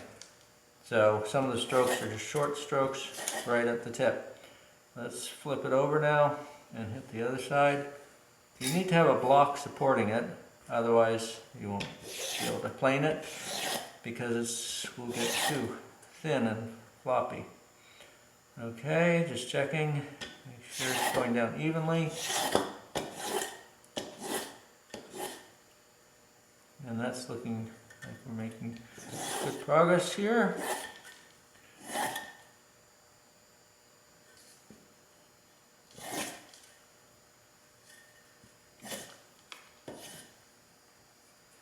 Okay, now you can see what we've done there.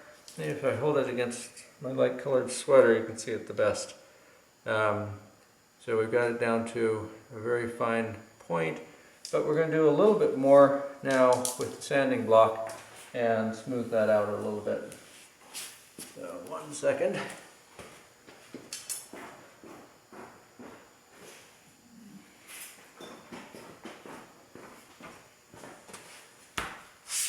Okay, now we'll just clean that up just a little bit and make that point even finer at the tip. That side looks good, and this side.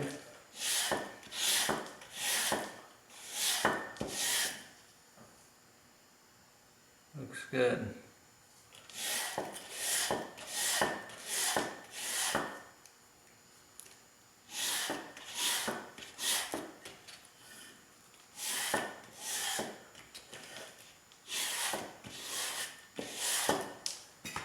Okay, that looks real even and very fine at the tip, and that should work. So that's all there is to it. And Goes quite easily. If you're just doing it with hand sanding, that'll be fine too. Shouldn't be any problem. And if you're doing it on a belt sander, if this is the belt running, you would just run your fingers along it as the belt runs and ferret it down that way till it's a fine point. Okay, so we'll get this one in place, and let's see, we've got our 2 of them that are ferreted down, so this will be number 3, and then 3 more will bring us up over the turn of the bilge here. And then we'll start using full width ones that ferret in back here. Okay, thank you. Now at the back here, we're bringing these the last 4 planks we've put on have all been ferreted out to 0 thickness towards the back end. They've all been brought from full thickness here at the station 12 down to almost point at the very tip here on the first one of those 4 planks. It came right to the end and then had minimal thickness at the end. Second one came to here, ended here about 1.5 inches further forwards, and then another inch further forwards, the third one, and the fourth one ended right about here, another inch farther back. So those have all been tapered down to where they come to a point, tapering both sides. So sanding or planing top side, top edge, and the bottom edge. Okay, and we've held those in place with some blue tape going right across from side to side. But now, it'd be nice to get that blue tape off of there. So we'll use a little super glue just to spot weld those pieces in place. And I like this super glue. It's 2P10, and it's especially for wood. It's the medium thickness, and it works quite nicely.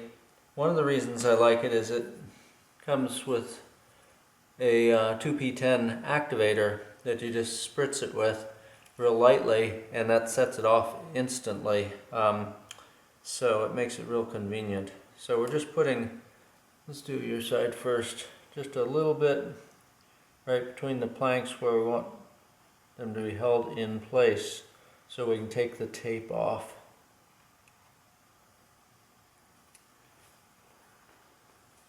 We'll make sure that they're positioned right where you want them at this point, because this is where they're going to stay.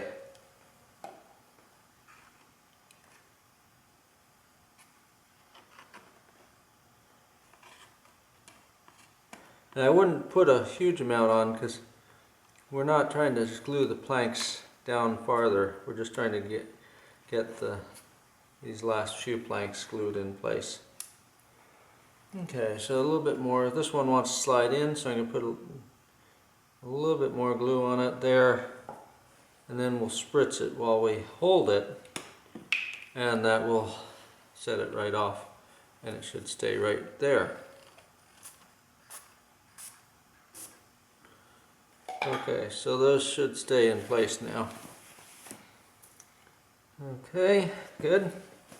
And then on this side facing me, again we're going to glue these ends of the planks and get them to line up where we want them. Remember, super glue glues your fingers too, so don't get it on your hands. It was developed for gluing up combat wounds in the field, so it works quite well on skin. The spritzer though won't glue your hands. Okay, hold it for a second. There, it's all set up already. See how fast that is. And now we can remove our tape and see if all those stay in place. If they don't, we'll add a little more glue.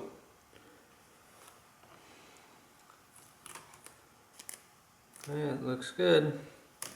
Okay, now on the next planks we're going to do something a little bit different. On the next planks we're going to start to, oopsie, There's one that didn't stay in place there. That's fine. I think I'd rather use too little glue at this point than too much. So we'll just add a little bit more here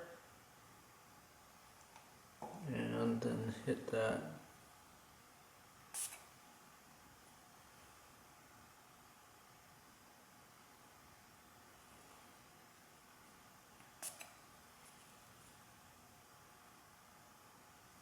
Okay, now it's back. It's probably the trickiest, kind of the fun part of building the boat, but also the trickiest part. However, getting it perfect is great, but you really don't have to worry about having it perfect because the epoxy will fill and level and make everything very consistent and strong. So if your planking isn't, if you're an experienced craftsman, go for perfect. If you're just doing this and learning as you go, then don't worry about being perfect. It's going to all turn out great, and the epoxy will make it super strong and last for years. Okay, now on these last planks, let's grab a sample here. On these last two, we're doing two more that are spiraled down to almost nothing. These last two, we want to start to twist in more, and we're going to do that partly by the way we lay them in there, but we're also going to do it by leaving the outside a larger diameter, larger width, and bringing the inside to a wedge shape. So we're going to make the planks sort of wedge shaped for these last two, because when we get up in here over the curve of the bilge, we'll be bringing a plank here, and the more wedge shaped the next two planks are, the better they'll line up with the plank that's actually flat on the surface. Okay, so we got to turn the bilge here, and we're going to do that by bringing them to a point still, but making them wedge shaped as we do that. So let me just give you a quick example of what we're going to do. So we're going to take away a lot on the inside. We're going to do it here. Hope you can see some of this. So it's going to be wedge shaped like this. We'll do it with the hand plane, but you see that shape there. Let's put it against something white so you can see it better. See, it's going to be a wedge.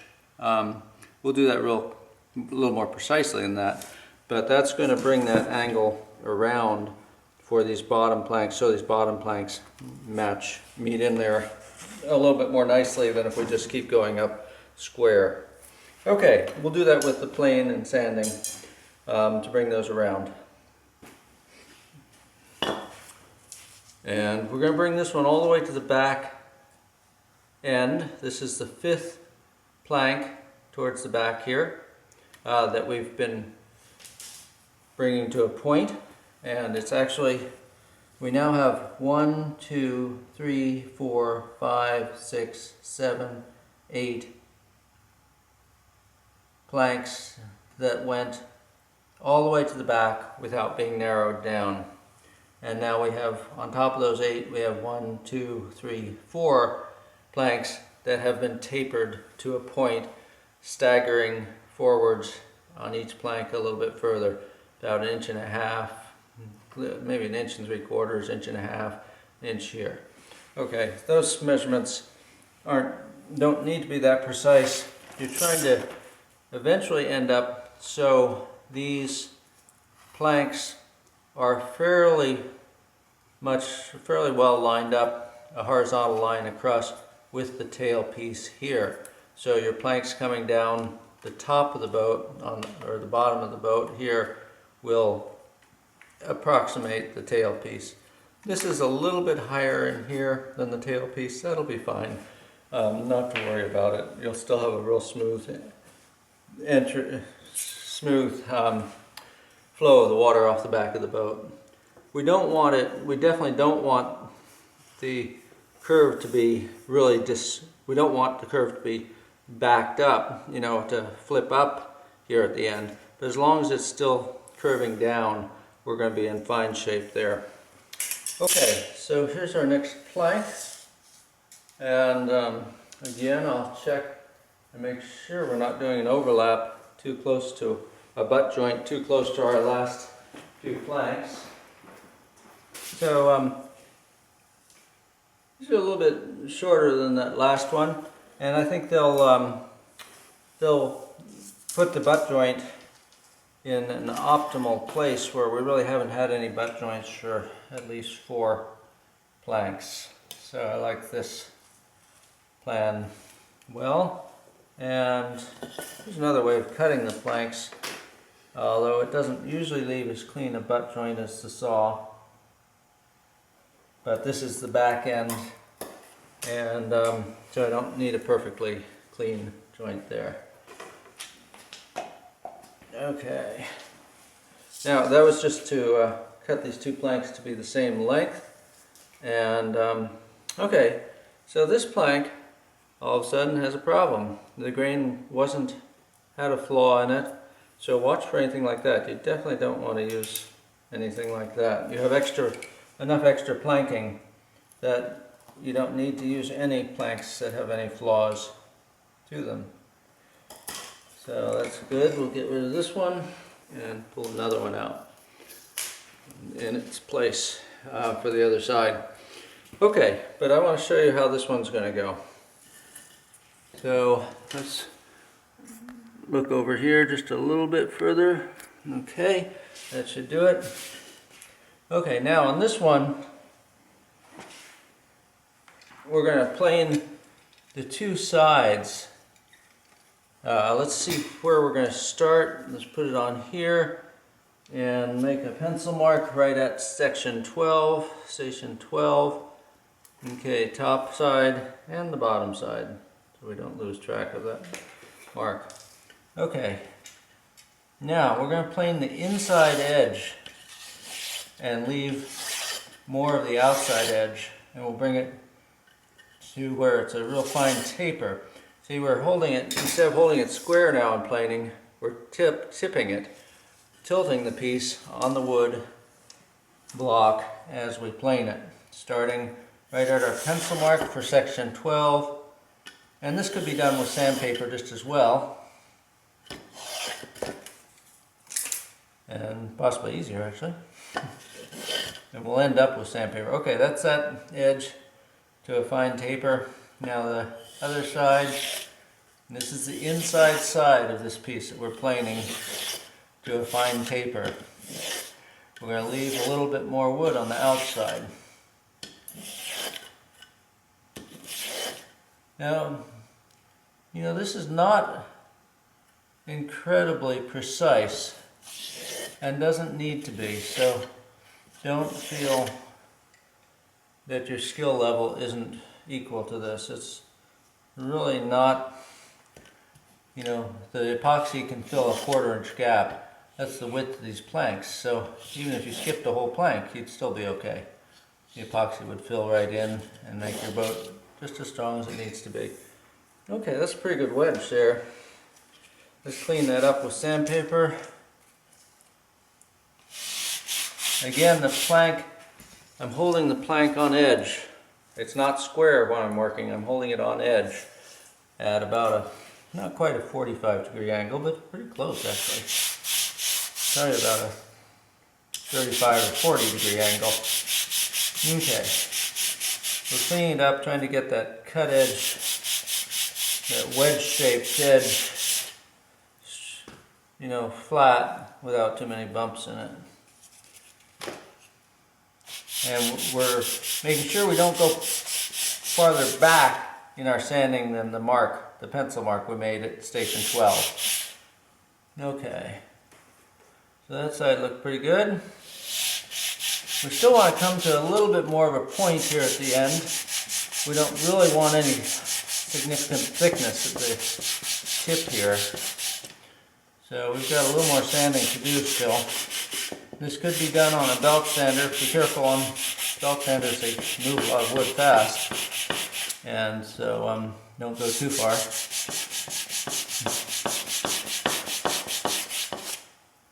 Okay, that's looking pretty good.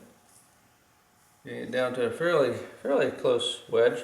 I'm going to go a little bit farther though, to where, since this is already a little bit high here above our tailpiece, we want to go down to where we really have pared these down to where they are nothing, where there's nothing left at the very tip, instead of having a square end at the tip. Okay, that's looking pretty good there.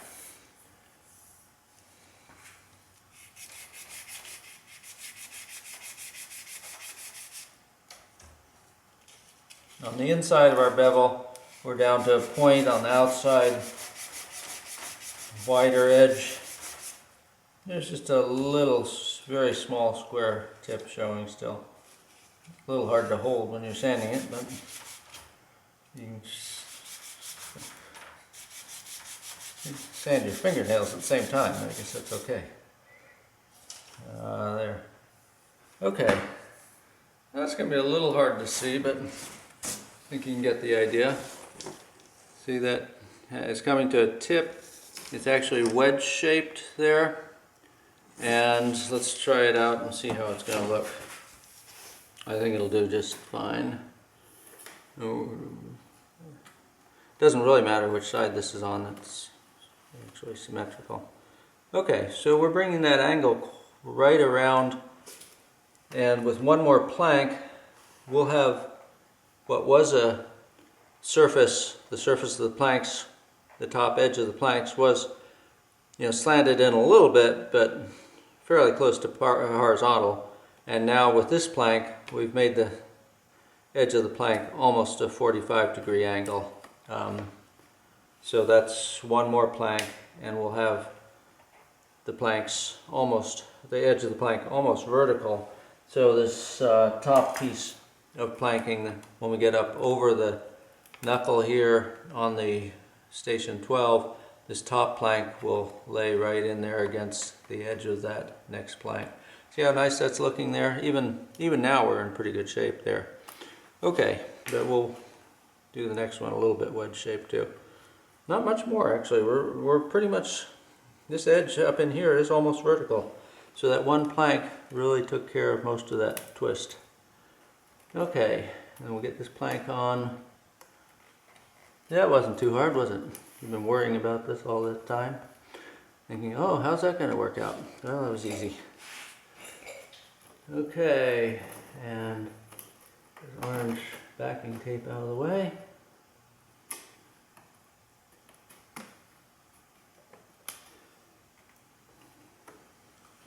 And we'll get a little super glue on that one too to hold it in place.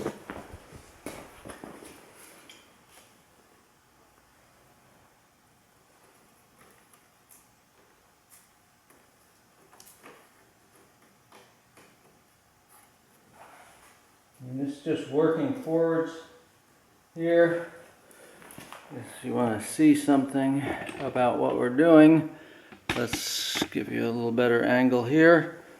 And we're just pulling our orange tape up, our orange backing tape, the backing part of the tape up, and pressing the board against the aggressive double-sided tape.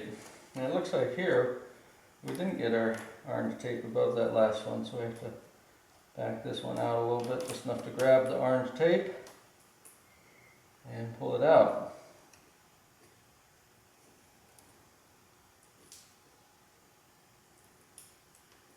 The other thing to watch out for is make sure there's no blue tape stuck between planks. You don't want any blue tape glued into the boat when you epoxy it together. Okay, and there we go. Okay, so, and just it helps just to press these planks in place against that double-sided tape, help them hold on there. And let's go ahead and put a little super glue on this plank back here as well. We'll let you see that, and then we'll get the other side done and everything. We'll give you a better view here.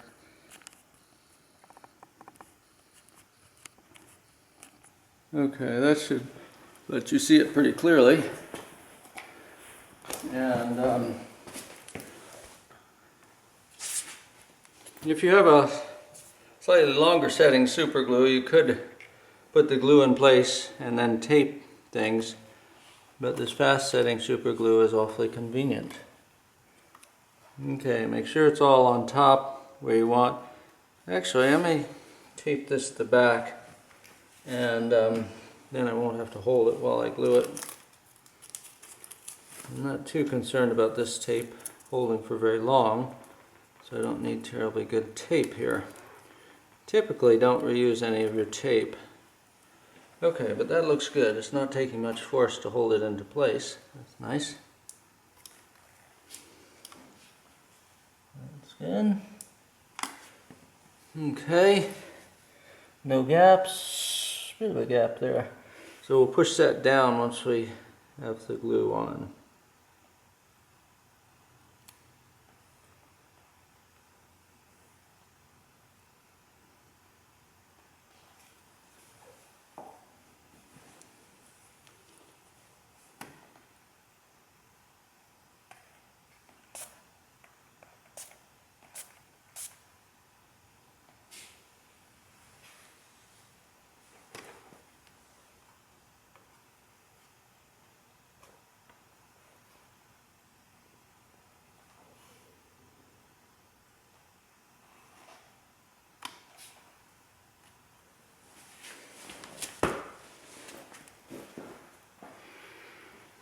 Okay, that looks good. Let's take a look at it from a few different angles here.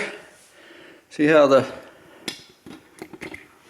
planking is starting to curve in, and that'll let us put our next plank on the top surface. So here, let's show you this.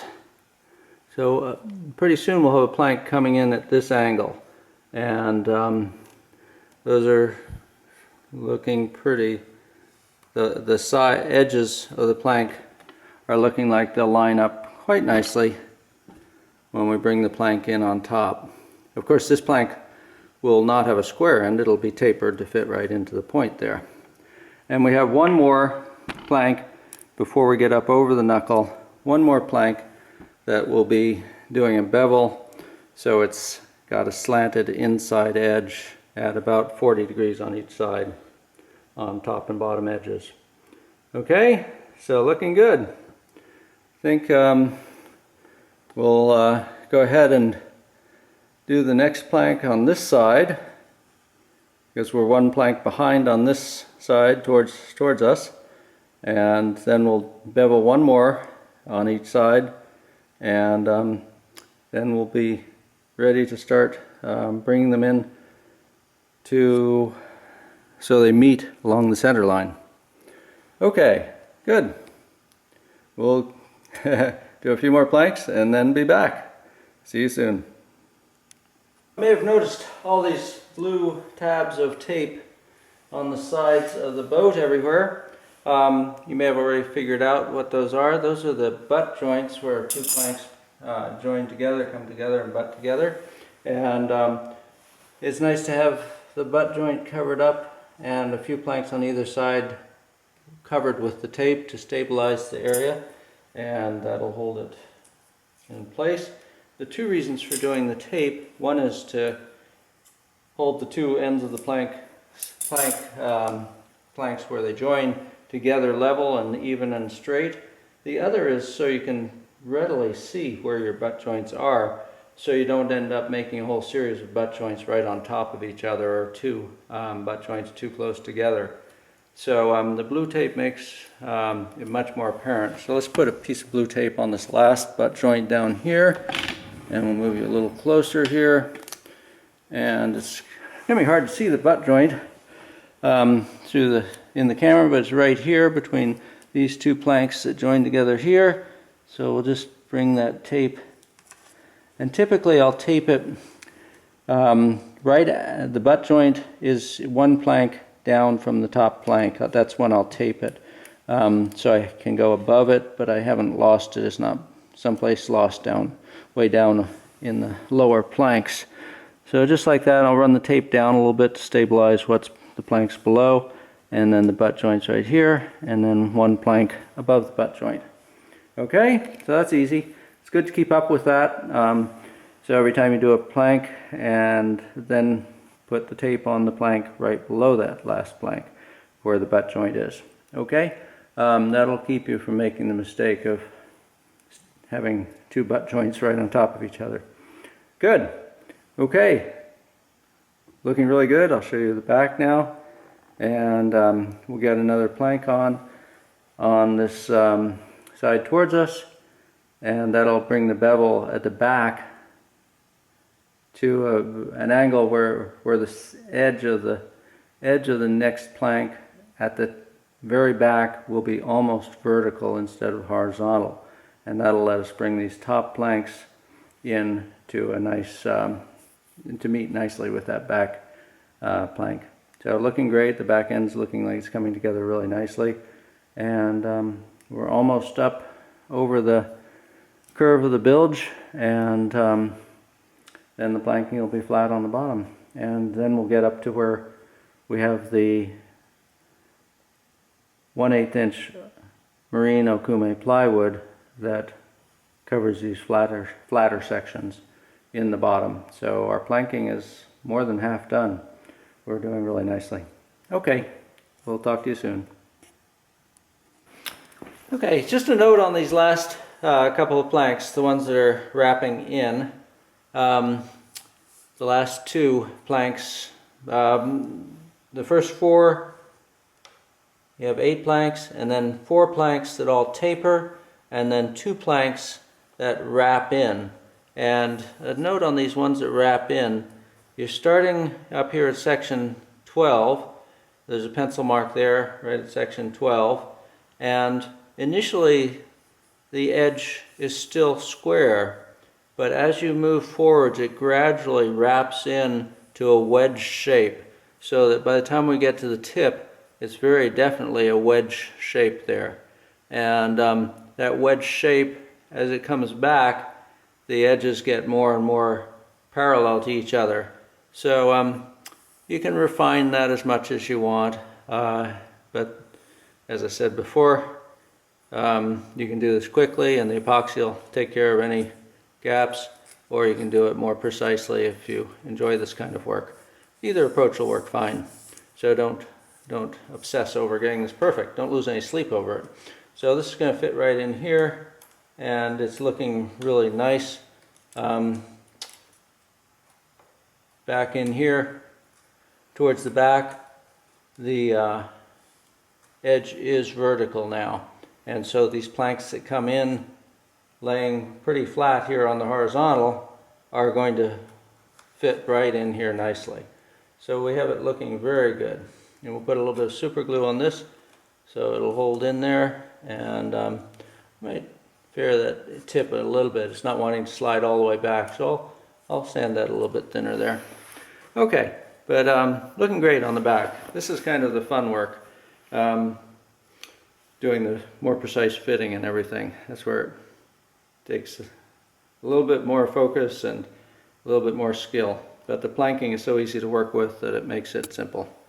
Okay, that should get you up to speed on the back here. Okay, here we are at the back with the first strip that is much more horizontal in its alignment than vertical. Before this we've been doing strips that are almost all vertical and fairing them together, and now this strip is more horizontal, and you can see how this is going to fit right in there nicely there, just like so. And because of the way we've beveled the strip before, the strip here, this top strip lays in there very nicely. And we're starting to do a herringbone here. Rather than have 2 strips join in the middle, I've cut this so it comes all the way across to hit this strip. And I've undercut this one slightly when I sanded it. Actually I sawed it, marked it with a pencil, and then sawed it, and then I sanded it with a slight undercut instead of sanding it square like this. instead of sanding a square, I sanded with a slight undercut there, so it's going to lay right in here nicely. And again, this doesn't have to be very precise, but it's kind of fun to do it meticulously.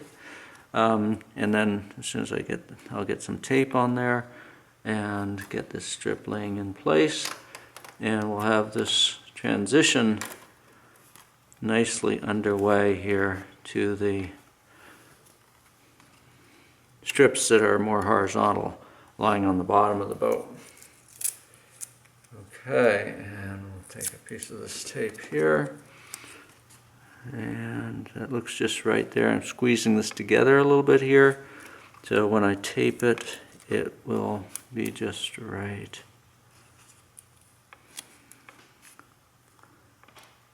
Okay, nice.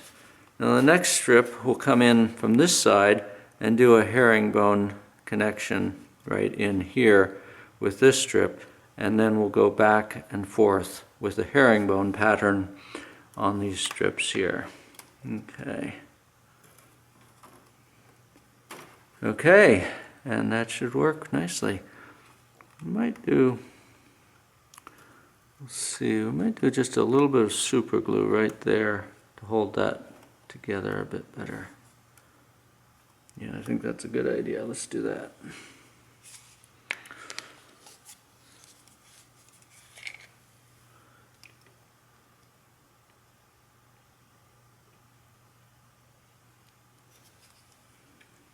See if this one little dab will do it. And our spritzer here.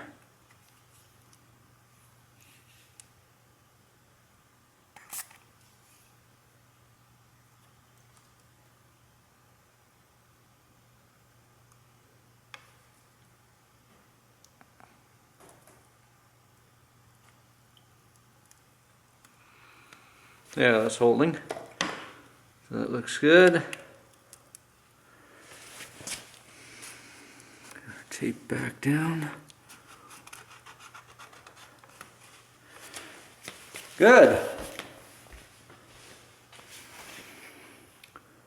And then we'll get this plank laid in place as we go forwards here, and we'll be in good shape.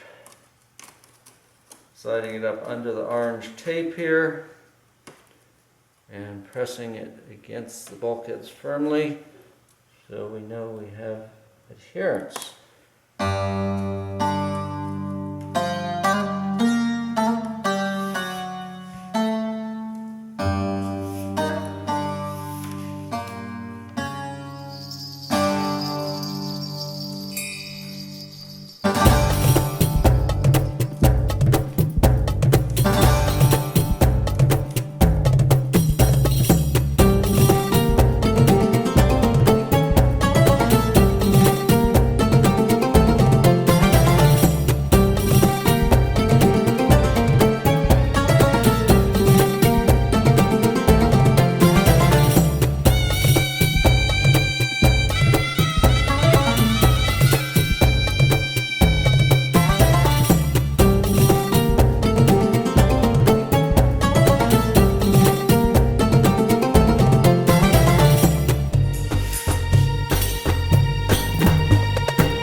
Okay, this next strip at the end, we'll do the herringbone coming into that last strip we put on, and that looks about right there, so mark there and a mark here.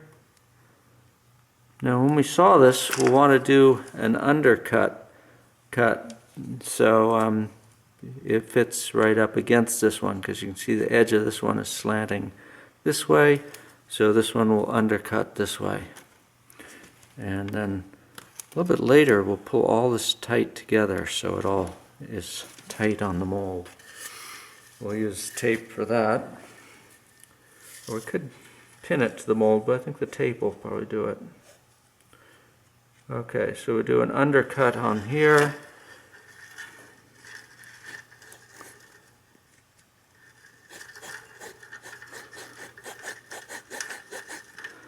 See how much the blade is being slanted relative to the piece that we're sawing.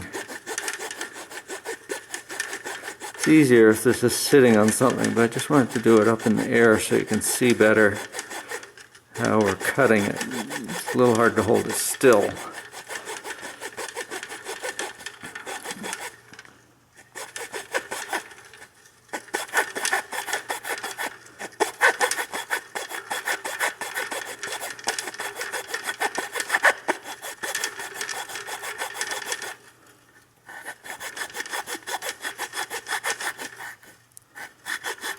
Okay, and then let's sand that little edge off. You see how much undercut there is here to it. Okay, let's see where we're at with that.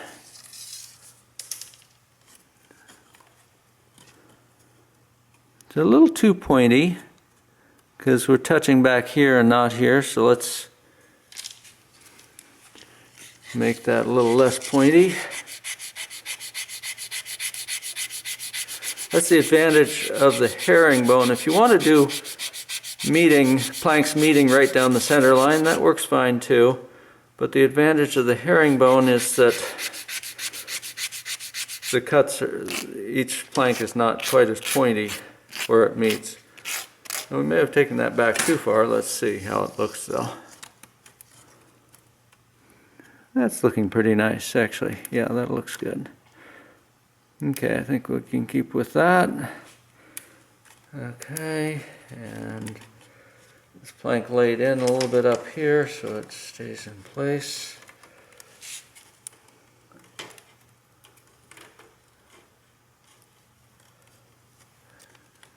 And we'll get some tape on it.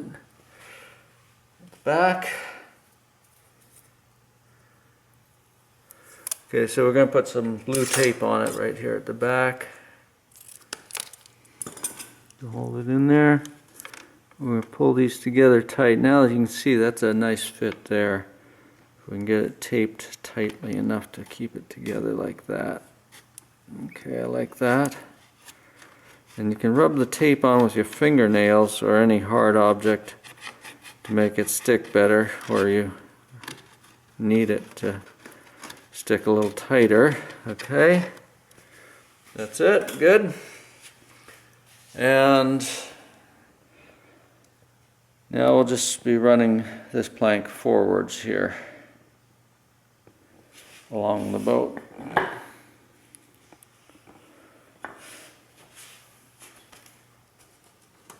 Make sure you get up under your orange tape.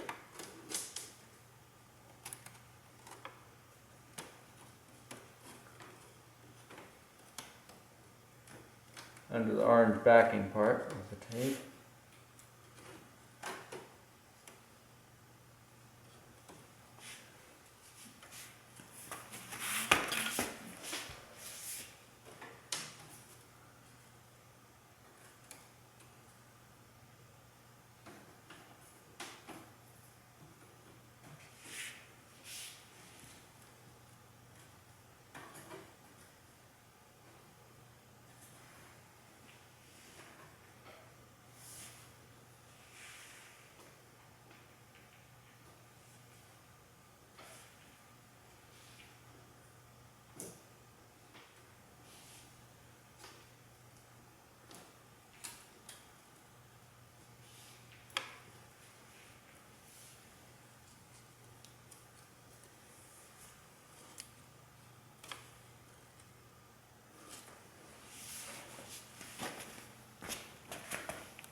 This is definitely, right in this section here, this is definitely going to want some holding together as we come around this curve here. And there's several ways we can do that. we're going to try and see if we can just run a tape right over the top when we get this area filled in. But we can also use straight pins through these planks to hold them in place. And that's a technique that works fine as well. But when we don't have to use the pins, that's a little bit easier. These two are not quite lined up, so let's try a little super glue right in there, right in the middle. Just a spot there to hold it together. Let's make sure you can see that. Okay. And here's our super glue going on right here.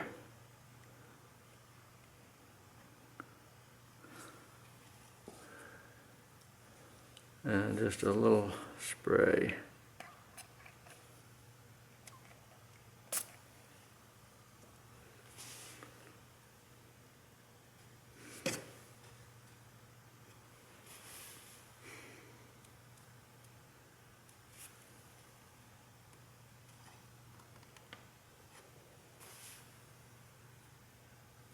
And that's it.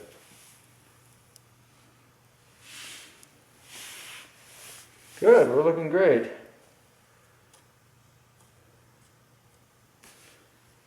Now we can go back and get our last joint lined up. Let's move you around here so we can see that. Here's the joint. That's pretty typical that the joint would just kind of pull apart like that. Whoops. Pull apart like that until we get it taped. Now with the piece above it, we can tape this joint right like that, the butt joint, and press that tape on nice and tight, and you can see how well that works. Okay, so that's all lined up there, and we'll do the same on the other side over there as well to get that butt joint. You can see that butt joint's pretty tight on that side. It's a little hard to see even. It's going to be right there. Oopsie. Lost the focus there.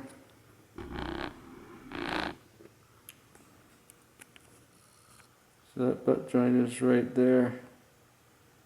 Okay, so we'll get that butt joint taped from the other side. Okay, going great. You can see what a pretty shape we've got going here as we go back along the boat. Let's zoom out so you can see that better.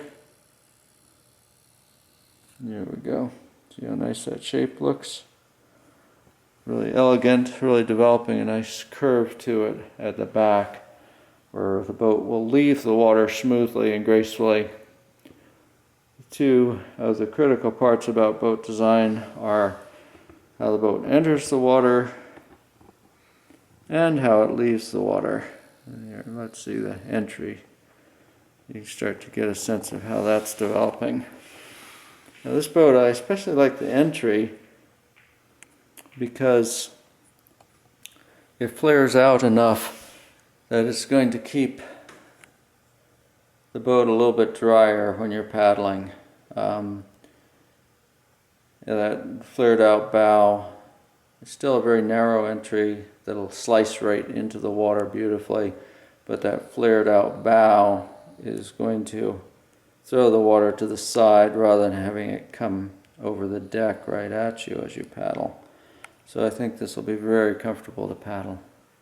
Okay, so that's good, making good progress here. Okay, try to get down in the camera here. Okay, it's quite a warm day, and we've got a number of planks on. 1, 2, 3, 4, 5, 6, 7, 8, 9, 10, 11, 12, 13, 14, 15, 16, 17 planks. And it's quite a warm day, so this is a good opportunity for us to get some epoxy on these first sets of planks and let them set up. So first we're going to be taping these pieces. So wherever there is any question about the alignment or positioning, we'll just use blue tape on the surface, and when we epoxy, we'll go in beside the blue tape. We won't go over the blue tape, but we'll go up to the edges of it. Later on, we'll pull off the blue tape, and put epoxy there too. So use as much blue tape as you think is necessary. Up in here in the front, you're going to find that you have the planks sort of stacked up on edge, and we'd like to get the surfaces of the planks more lined up. So that's what we're trying to do right here. And you see how nicely that works? Just lining up those surfaces. And you have to push the blue tape on. You don't want to just push against the planking, that won't work. You have to hold it from both sides to press the blue tape on fairly tight. Okay, that's looking nicely lined up in there. I think we'll do the same thing in this section here, the next section back. And so you can see that here. So we'll get another piece of blue tape like this one. Let's not get that long. Okay, and level up these planks. And then we'll do the same on the other side, and there's some places at the back we'll want to fare a little bit with blue tape. And you can see this is quite an easy process here. Just pressing it on, getting those planks, edges, faces lined up here. Still want to be kind of gentle. You don't want to pull the planking away from your hull sections here. Okay, that pulled off just a little bit there, but we'll push that back on firmly. Good. Okay, that's looking nice. And the bow looks nice. Yeah, this plank's out a little bit here. Let's see if that one wants to go in. There we go, just a bit in. And line these planks on this back side here. Then we'll be mixing up the epoxy and getting some glue on these planks. Another factor here is this is a good time to make sure all your planks are tight together. So your planks are touching each other. So we're just going to work on this side over here. Make sure there are no gaps between your planks. And get everything tight and fair. All the surfaces lined up as well as possible. When we finish the epoxy work, we'll also be sanding these edges of the planks down, so a little bit of staggering in the plank edges is not a problem. You just want to have them overlapping as much as possible and the faces as aligned as possible. Okay, so that looks good. Now let's look back along the boat here. Is there any place else we need to take care of? Separations in the plank. You have to get down. There's a bit of a gap here that we can probably pull together a little bit. Yeah, that'll work. Okay. Any place you see a gap, you have to get down pretty much at eye level to be able to see any gaps between the planks. So right there.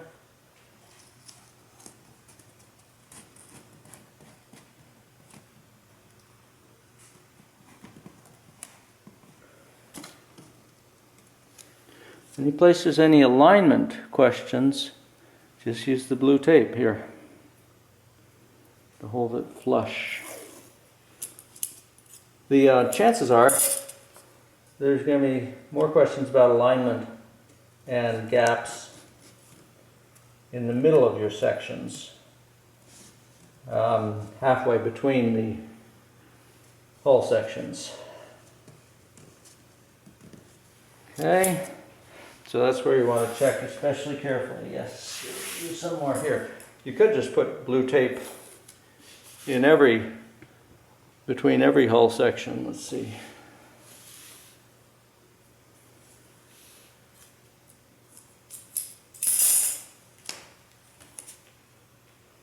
Again, these are small gaps and they could be filled with epoxy, but we'll just tighten them up a little bit with the blue tape.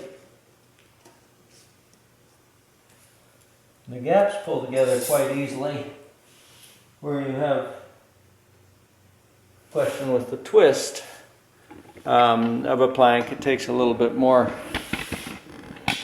now you have to get the blue tape on a little bit more firmly in order to deal with any kind of twist in the planks that you're trying to get rid of. Okay. Now here, a bit of an alignment issue here, so let's get some blue tape on that. You can see here where the top two planks had their butt joint. We want to tape that, and we taped that with a piece of tape running horizontally because that top joint needed support.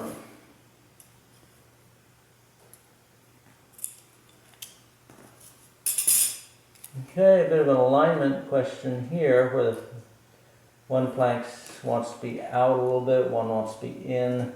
Let's get all those faces lined up with the blue tape. There we go, that looks much smoother. Okay.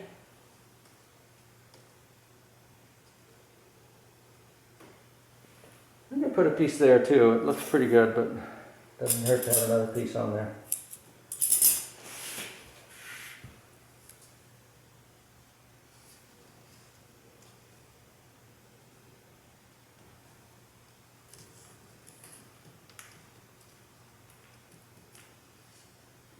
Indeed, that was good because the bottom plank actually was setting in a little bit farther than it wanted to.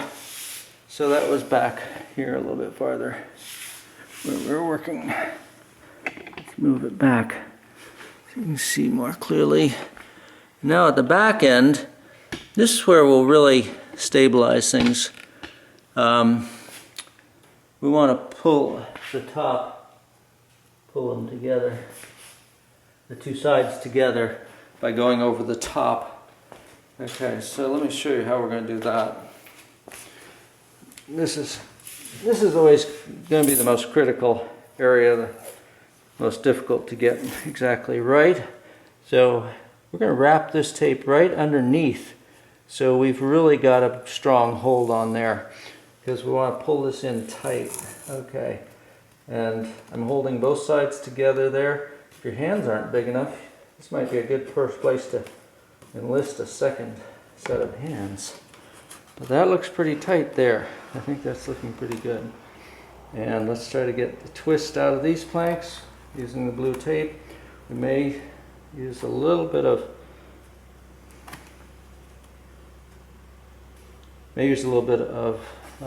CA as well there. Okay, and on the far side we're wrapping underneath and up as well. Okay, now you can see how that pulled in. Now that's right in tight against the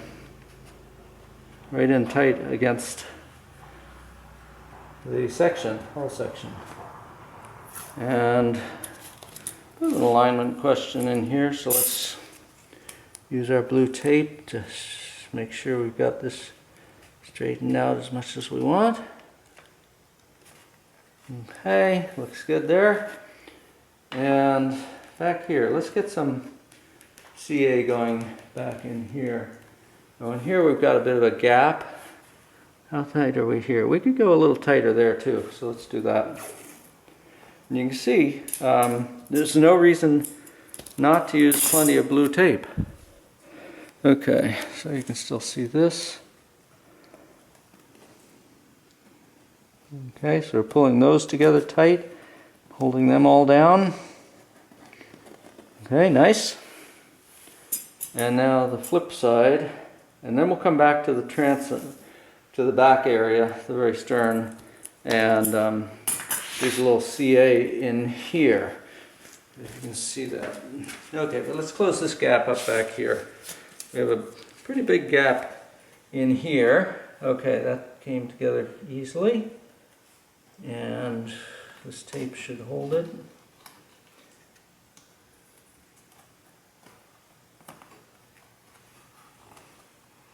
Okay, that's nice and tight. Bit of an alignment question here, so we use tape on that, where the face of some of the planks is just a little bit farther back than the face of some of the other planks.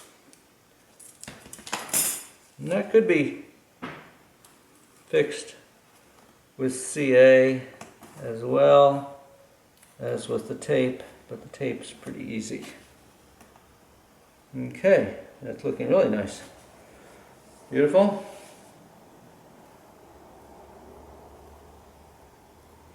Bring this down a little bit in here, a little bit of a gap. It's not enough to really bother me, but a little bit of a gap. And the gaps, this is more just because we like it to be perfect. The epoxy will fill the gaps. We'll use a clear epoxy first because it'll wick through, but then we'll go over it with a pre-thickened epoxy that will fill any gaps that we might have. So we're not really worried about, you're not worried about the boat leaking at this, you know, in this process. But we just like, you know, it's just a matter of getting it as perfect as you can, as far as all the woodworking being really clean and neat. Okay, so this is a little trickier here to get this right. And so we'll have to hold it while the CA sets. Okay, I was getting a little tired of spritzing my fingers with the activator. So, and I want to hold this right in tight, close to where I'm working. So this time I'm going to use a rubber glove.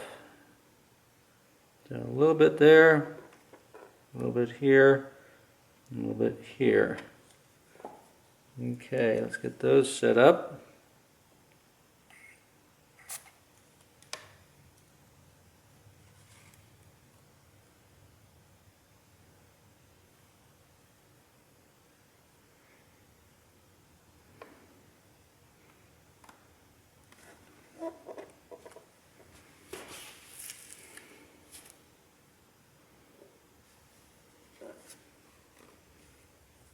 And then we'll do the same back in here.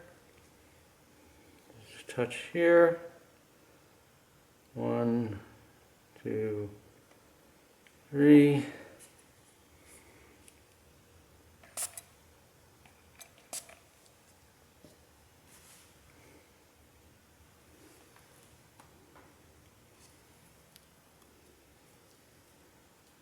And then we'll move to the other side and get the other side all lined up and tight. And then we'll make sure our back is right as well.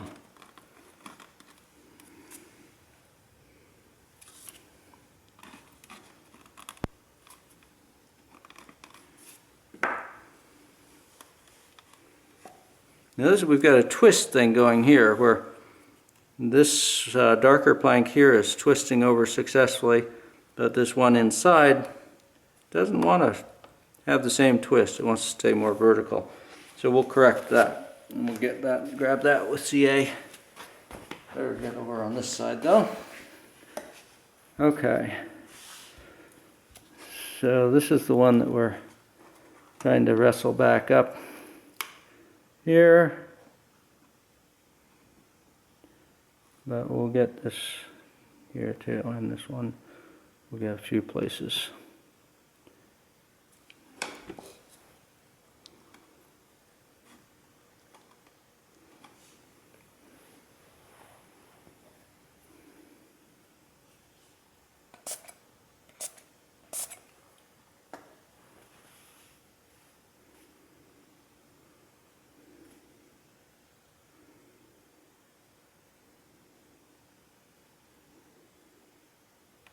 Okay, is that set? Not quite, almost. And then we're going to move forwards and get it in here as well.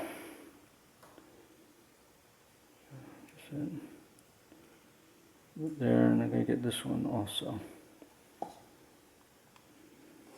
go ahead, one more down. Don't think there's any issue there, but make sure there doesn't become one. Okay, spritz that.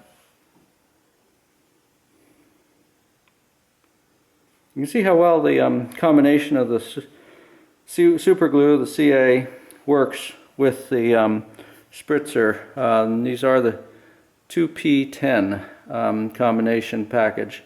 2P10, this is the medium adhesive, and This is the 2P10 activator, and so it's nice that the glue doesn't really set up very fast without the activator. It takes quite a while to set up, so you have some working time, but then when you hit it with the activator, it goes off quite quickly. Okay, that's looking very clean back there, very nicely lined up. We've got all the twist issues taken care of there. Just a little bit concerned, we're a little proud here. Okay, there, that's going down in there nicely now. A bit better, although still a little proud. I think that would be okay, but I have a bit of a trick here. Let's see if we can do this skillfully and neatly. So, you see where we're addressing? It's probably going to be hard to see on screen, but maybe you can get the idea at least. This plank here, now we've squeezed it together up here. This plank here, the top one on the far side, is just having trouble fitting inside this plank.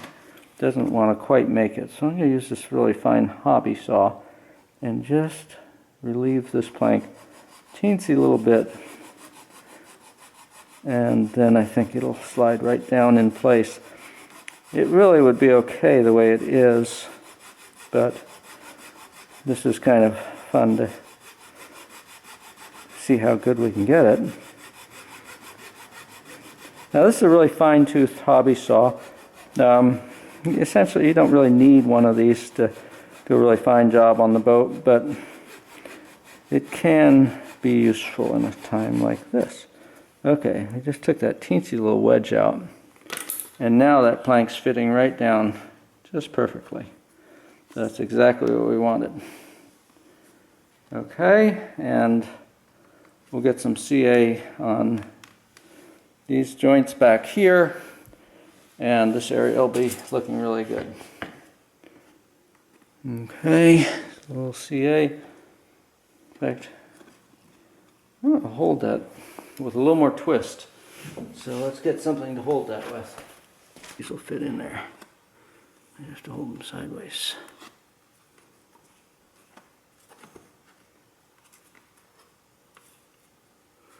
That's looking nice. Okay. So let's get some CA on that, and our spritzer is within reach. Okay. And here we go.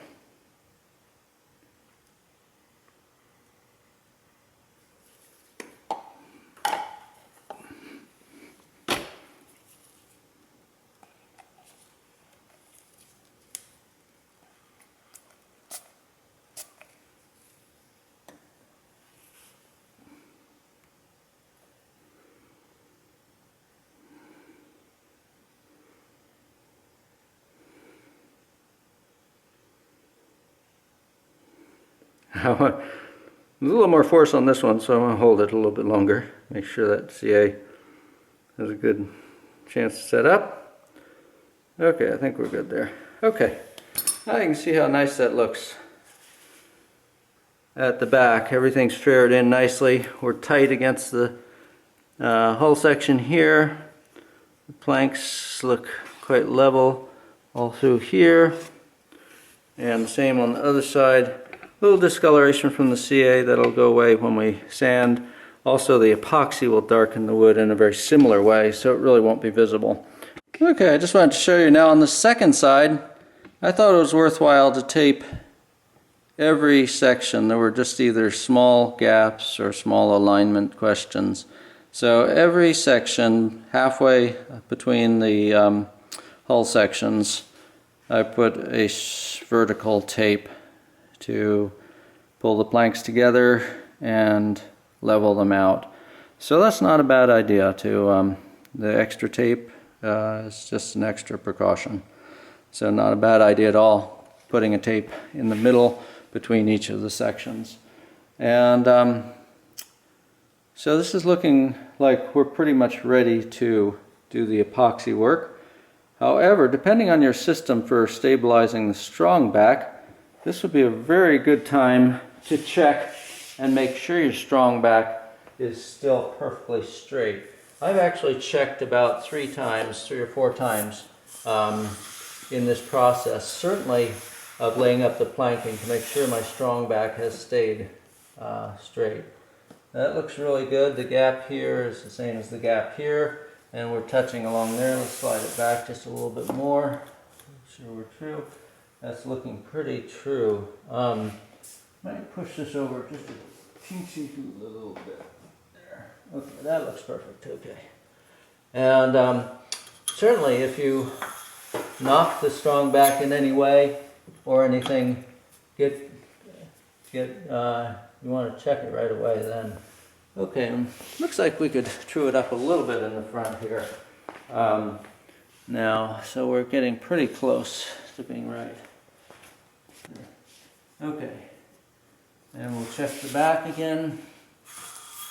Make sure the back is still true. Okay. And then we'll be ready for our epoxy. That looks good. Okay. So I think we're quite accurate there. Okay. So we have our epoxy here. It's nice to have it in a handy box like this for moving around. Do not tilt ever. Do not tilt ever. And our syringes. Let's see if you've got the right view of everything. Yeah, that looks nice. Okay.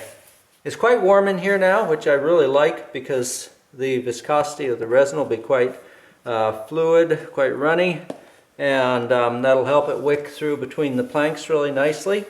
So the warmth is good. If it's below 70, I probably wouldn't do this step unless you have to do it in a cooler temperature. I try to get the room up to 70 at least. If it's a little bit cooler, at least you can warm your resin up a little bit. Get your resin up maybe even to 80 degrees. So it's low viscosity. There, so that's 4 large marks. We're going to do 4 large marks. We might switch to 8, but we're going to start with 4 so you can get experience with it. We want to do fairly small mixtures, and that's going to be 4 small marks of hardener. I had some air in there, so I'll squeeze that out. So, and I never short the hardener. I might even be 10% extra there, a little bit above the 4th small mark there. And then pull your syringe plunger back out a little bit, and maybe you can find a little scrap of wood to mix the resin with, unless you've been incredibly careful about measuring your lengths perfectly and don't have any excess, in which case you're in trouble. Okay, now stir it thoroughly until it's thoroughly mixed. Oh, and here we are. I can just see myself backing into these and knocking one over. So let's get those lids on, fairly snug actually, in case they do get knocked over, because I'll be working alongside the boat here and the epoxy's a bit in the way. Okay, now when you think you have this completely mixed, mix it for another minute. You can even count 1, 2, 3, 4, 5, 6, 7, 8, right up to 60. Give yourself another minute of stirring. You've got at 75 degrees, we've got 15 minutes to get this on, but we want to get it on as quick as possible. After 15 minutes, it's going to be starting to thicken up a little bit, and it won't be as effective getting through between the planks. So don't go answer the phone or go to let the dog out or anything like that. Just keep working at this now. Now, I'm going to be quite cautious about what edges are clean and what aren't on my container. I just scraped the mixing stick on this edge here, so I know that's a little bit dirty. So if I put the brush down, I'll lean the brush so it's not leaning against this. This is a good time for gloves. Probably would have made sense to put them on before mixing. I don't know if you've seen this. This glove's inside out, so you push it back, right way out. Then you can just blow on it and that fills it up. This is the same one I used a few minutes ago for spritzing the CA. Okay, well this is exciting.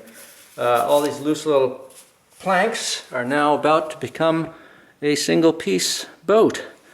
Okay, let's go up here. We'll move you up forwards here so you have the best front row seat. And you can see we're using a 1-inch brush now. The 1-inch brush should come comes in the kit, and it's not trimmed, it's full length because we want it to hold a fair amount of resin. Okay, and now as you brush this on, you don't want to be too aggressive because you don't want to force the planks out of place, but you want to get plenty of it on, and you want to brush over surfaces. Oh, now that's a bit of an issue there.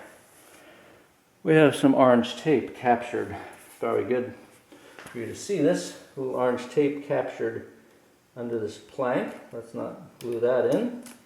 Okay, that's out of the way. And anywhere you see it sinking in, especially, now we do not want epoxy on the top edge of that plank. That'll keep the next plank from fitting nicely. So anywhere you see it sinking in, especially much, just add epoxy. It's best not to go over the blue tape because it'll be hard to get the edge of the blue tape off. You'll probably have to do some sanding to get that cleaned up. Okay, and make sure, now as you work on this stuff, you can really see if you've got any overlap problems. Try to clean everything up as you do this. Okay.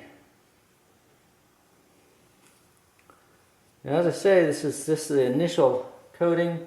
We'll also be coating from the inside with clear, and we will also be going over it with a pre-thickened mixture from the outside to fill the gaps, because there will be some gaps, of course. Keep that top edge clean of epoxy. Good time for paper towels here. Have your roll of paper towels right ready at hand, because you'll need them. Okay, there we are. Well, that first section looks pretty nicely saturated there. And so we're ready, and we haven't gone over our blue tape very much. Pretty clean there. Ready to go for the second section. And this is, I can tell already, I mean, we're still in good shape here. Still going to wick through nicely, but I can tell already that the resin is a little bit thicker than it was right when I started. Okay, so that's why in this temperature, I think we're just going to mix up 4 at a time and get it on quickly so it'll wick through nicely between those planks and glue everything solidly. Okay, it looks like 4 is almost enough for 2 sections, but probably not quite as much as I need. Well, the next 4, we'll probably do 2 sections, because the brush will be already full of epoxy and won't take up a lot of epoxy getting the brush saturated with epoxy.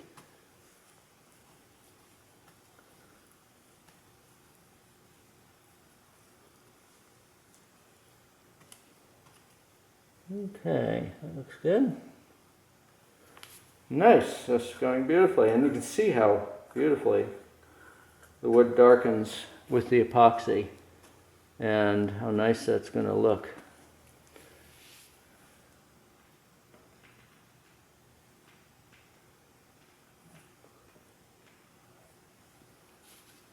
Okay, and we're pretty much ready for our next 4 here. See if we can get a little more out of here.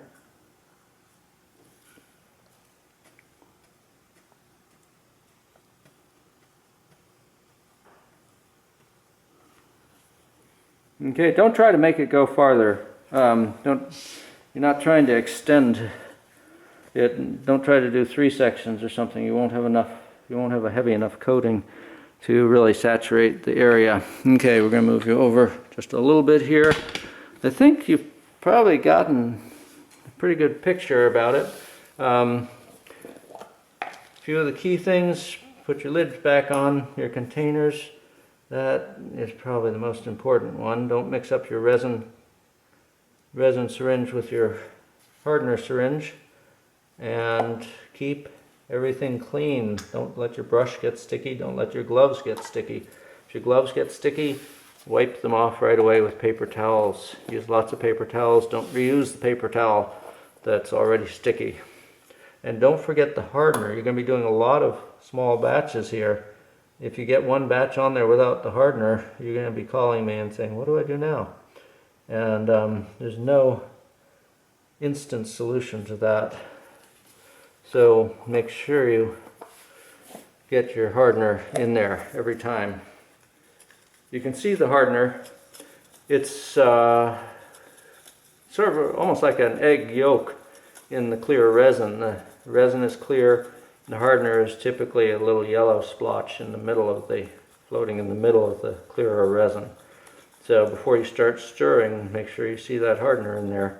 And don't get distracted by talking to somebody or something, because even the best of us could forget the hardener.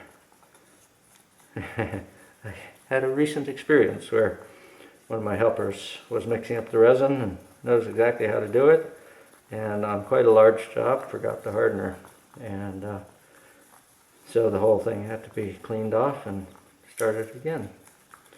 So don't do that mistake. Okay, otherwise it's just work quickly. Don't let it sit in your pot any longer than necessary. Get it out of your pot as quick as possible, and because it'll harden up in the pot much faster because it generates its own heat. The process of the epoxy setting off generates heat, and so now we're all mixed up with another 4. Generates heat, and that heat accelerates the process of setting off, and as it sets off faster, it generates more heat, so you get this chain reaction, and you can have a pot. If it's 85 degrees in your work area, you better be very fast getting it out of the pot, because you'll have the whole pot will set off and start smoking. It'll be too hot to touch, and you'll lose the pot. You lose the mix in the pot. Okay, so if it were warmer, I'd be just dabbing this stuff on like this more and getting it out of the pot and not worrying about spreading it until I had almost all of it out of the pot. More like that. And then I'd probably go and do the second section too. You don't want it to all run down and fall off and drip on your paper, but the key when it's really hot is get it out of the pot, and then do your spreading more meticulously, more carefully. Okay, I like to do strokes across as well as with the grain. I think that gets it into the, you can even do diagonals. I think that gets it into the cracks the best, so it will wick through between the cracks. And this part is fun and easy, just like painting a wall. Hardest one is that top one where you're trying to get it in the crack, but try not to get the top of the plank. And again, I got the top of the plank a little more than I want there, so we'll clean that off again. Okay, right along here. Good.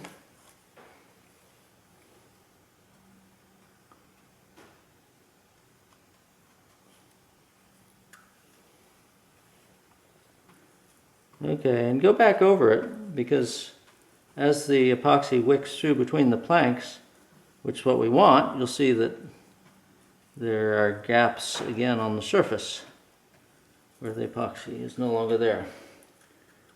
Okay, we're going to finish this section, then we're going to go back over the first 2 sections and hit them again.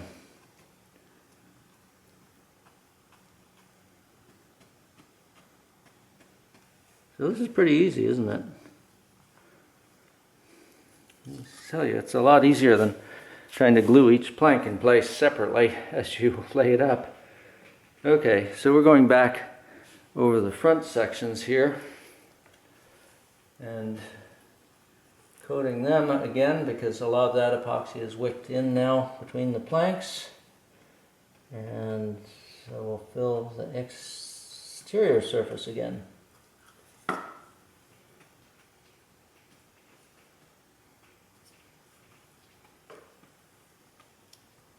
Again, vary your stroke, some across the grain, some with the grain, some diagonal, and don't be too aggressive on the planking. You want it to stay in place and not get all misaligned. Okay, and the front section. And that's about all I've got as far as the epoxy here. So time to mix some more.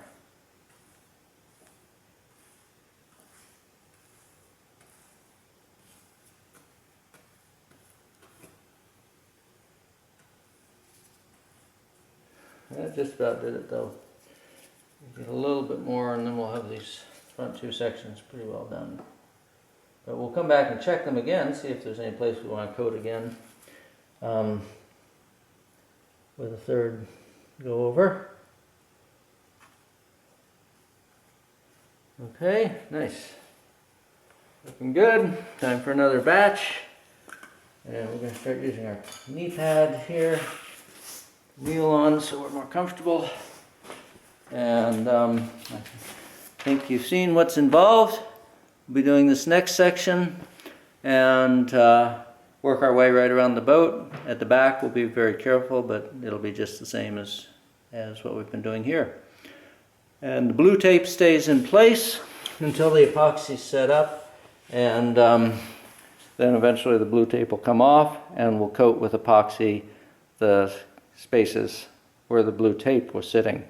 Just a quick note, looking ahead, when we pull the blue tape off later on and are coating under where the blue tape was, if the epoxy and the room temperature, if the epoxy in your containers and the room temperature are comparable to what the room temperature was today doing the first coating, then the epoxy will be the same viscosity and will sink in the same amount where the blue tape was, and you'll find there's almost no color variation at all. If it's much colder when you fill in where the blue tape is, the epoxy will be thicker and won't saturate the wood as much, and so you might have some lighter spots where the blue tape was.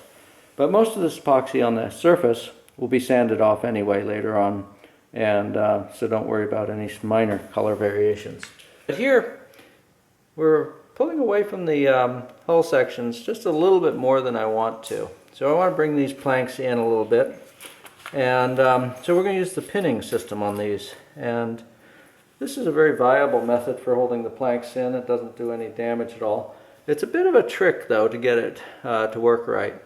You want to use if you have very, very thin pins, you're going to have more trouble. But it's a regular sewing pin, just not a super thin one. And needle nose pliers. Grab the tip of the pin in the needle nose pliers. See if you can see it better against the white background. And if you're too far from the tip, it's not going to work. But if you're too close to the tip, you won't have enough pin to go through the cedar plank and into the hull section material. Now I'm going to start down 3 planks down where it's just starting to leave the surface. Okay, and you just push through the plank and into that hull material fairly firmly. It takes probably a little bit more force than maybe it looked like to hold it in, otherwise it's just going to pop right out. Okay. And hard for you to see with that orange backing there. Let's get that orange backing out of the way. The reason for leaving the orange backing in place, even though it's a bit of a nuisance, is that way your aggressive double-sided tape won't get dusty or degraded in any way, and so it'll hold better. But in this place it wasn't quite holding strongly enough, and so we're using the pin system here. There's a fair amount of twist in these planks. This one I'm going to go towards the top edge of the plank because that's going to balance out the twist. Okay. If you bend the pin, not to worry, pins are pretty cheap nowadays. Just pull it out and use another one probably, unless it's holding pretty well. Okay, now on this one, yeah, I think I'll do the top 3 on this one too. Okay. Make sure you hold your hull sections firmly so you don't push your whole mold out of alignment. This is fine to do with the epoxy in place. It's quite easy. But it would have been good to do it before you started the epoxy, if you'd noticed. But that's one of the things. You're going to notice a few more details when you start to do the epoxy, but maybe you can see those details before you start the epoxy, which is even better. Okay, so now we've got those all pinned in tight. The other side could use a few pins in those same hull sections. So let's swing over there and get a few pins in on that side too.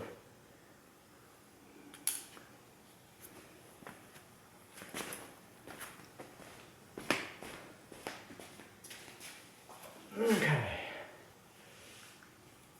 These are tighter on this side. The twist, these planks didn't seem to mind the twist so much. So I'm just going to do the top one on this side because they look pretty good.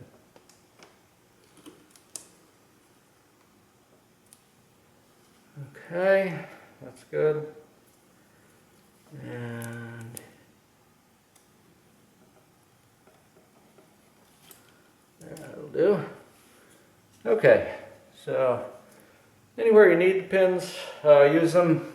The holes will fill up easily with epoxy when we recoat. But if you don't need pins, don't use them. The tape is easier and faster, and of course leaves no holes. Although the holes won't make any difference in the end. They won't weaken it or anything. Okay, that looks good. We're plenty tight here. Here. Looks like we're good everywhere else. Okay, so I think we're ready to coat with epoxy. Again,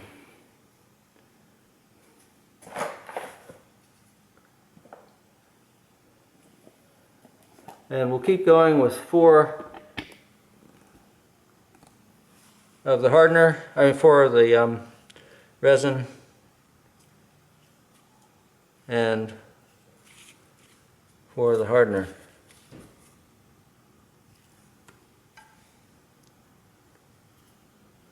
Try to keep from, yeah, that's it, okay. Make sure you don't put your resin syringe into the hardener container. You can tell the difference, again, because of the slightly yellow color of the hardener compared to the resin. Okay, I think you've seen this, but it doesn't hurt to see it again.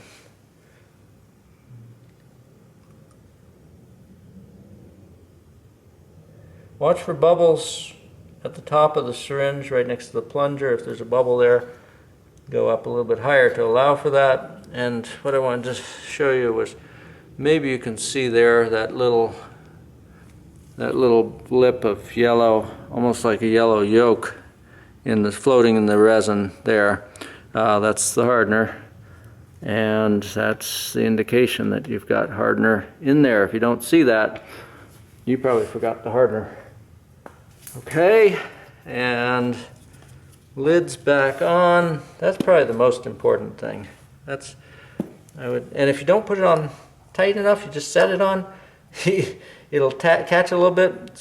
You or somebody else might lift up the container by the lid. It's kind of a natural thing, and the lid will hold on just long enough to get the container elevated, and then it'll let go and the container will land on its side without a lid on it.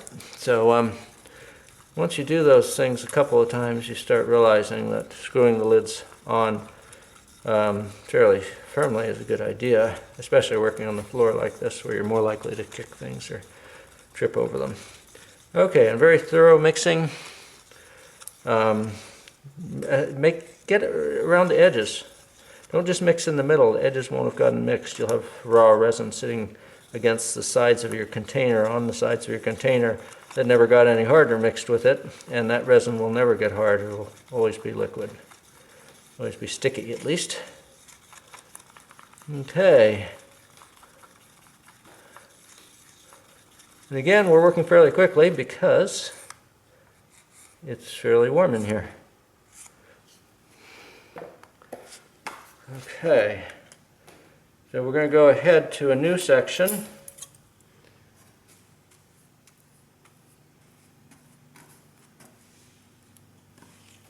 And my mixing pot just got, I don't know if you can see now, mixing pot just got a little sticky on the side.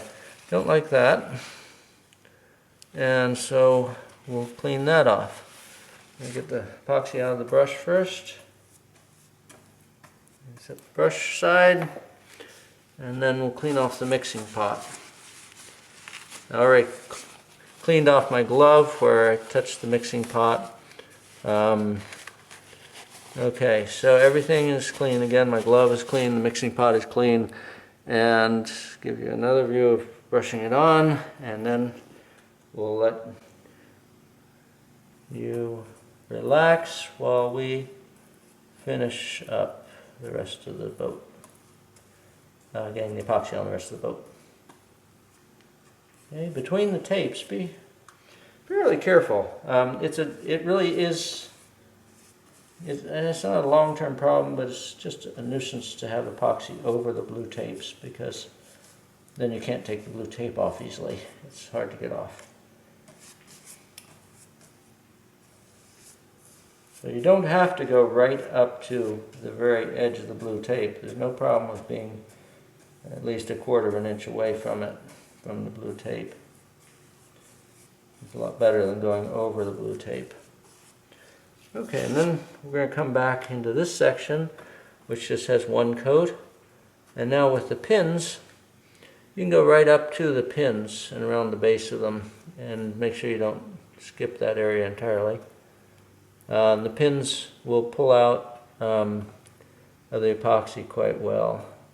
Just have to grab them with the needle nose pliers and pivot them, twist them, and spin them, and that'll break the bond, and then they'll pull out. If you just try to pull them out, they won't pull straight out very nicely. So you have to twist the pins first to get them out. Okay, so that section looks pretty well saturated now. Any bubbles, brush them out. You don't want bubbles. So on a warm day, if the day is getting warmer, as you do this process, you're going to get bubbles. In fact, I think it's pretty stable temperature, but it was definitely cooler this morning. So we are getting a little bit of bubbling. That's caused by air inside the wood. Wood holds a lot of air inside of it in the cells, and when that air warms up, it expands and pushes out. So if the day is warming up, you're going to have a real problem with bubbling. So this is a good activity for afternoon while the day's still warm, but starting to cool off a little bit. So the temperature's just starting to drop a little bit after the warmest part of the day. But while it's still warm. Okay, because there's no way to stop the bubbling. If the day keeps getting warmer, the wood keeps bubbling, keeps pumping air out of the wood grain, and you'll have micro bubbles all over your coating, and it's just a bit of a nuisance. In fact, if it's a final coating, later on when we're doing some more final coatings that won't get sanded, it's really a problem. So remember that tip, that you always need to do your epoxy coating work in a warm part of the day, but after the warmest part of the day as the day starts to cool down. Okay, going really smoothly here. Okay, well I think you've seen this process. Any questions on this? No? Okay, well let's get little bubbles here. Those will start to go away because it is after the warmest part of the day now. So we'll brush them out, but as we work around the boat, I can tell it's definitely getting a little cooler in my shop now than it was at the height of the warmest part of the day. Okay, good. We're doing great. Big difference between having a lot of little loose planks taped in place and what this will be after this epoxy sets up. It'll be starting to feel like a real boat. It'll have some structure to it. So we're doing great. Okay, see you soon.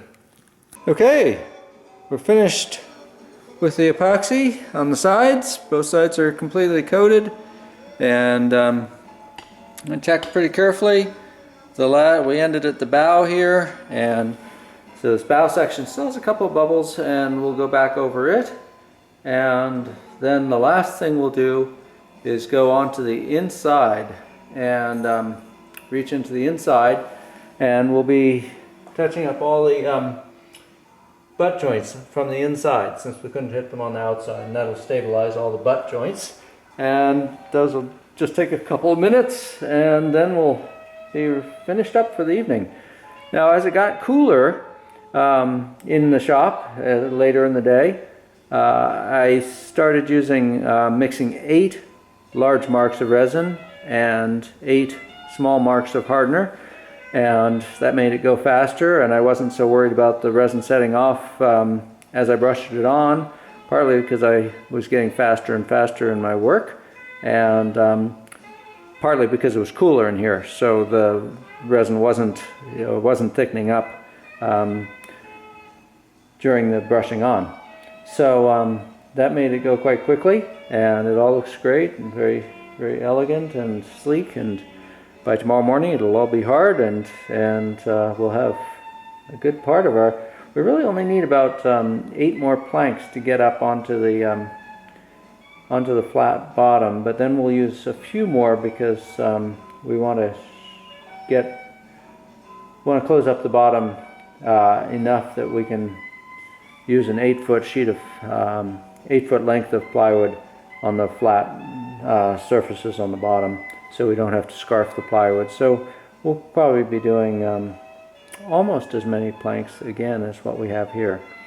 So we're at least half through on the planking, maybe a little more. Okay, so we'll mix up another batch. This will be probably just 4, maybe even less.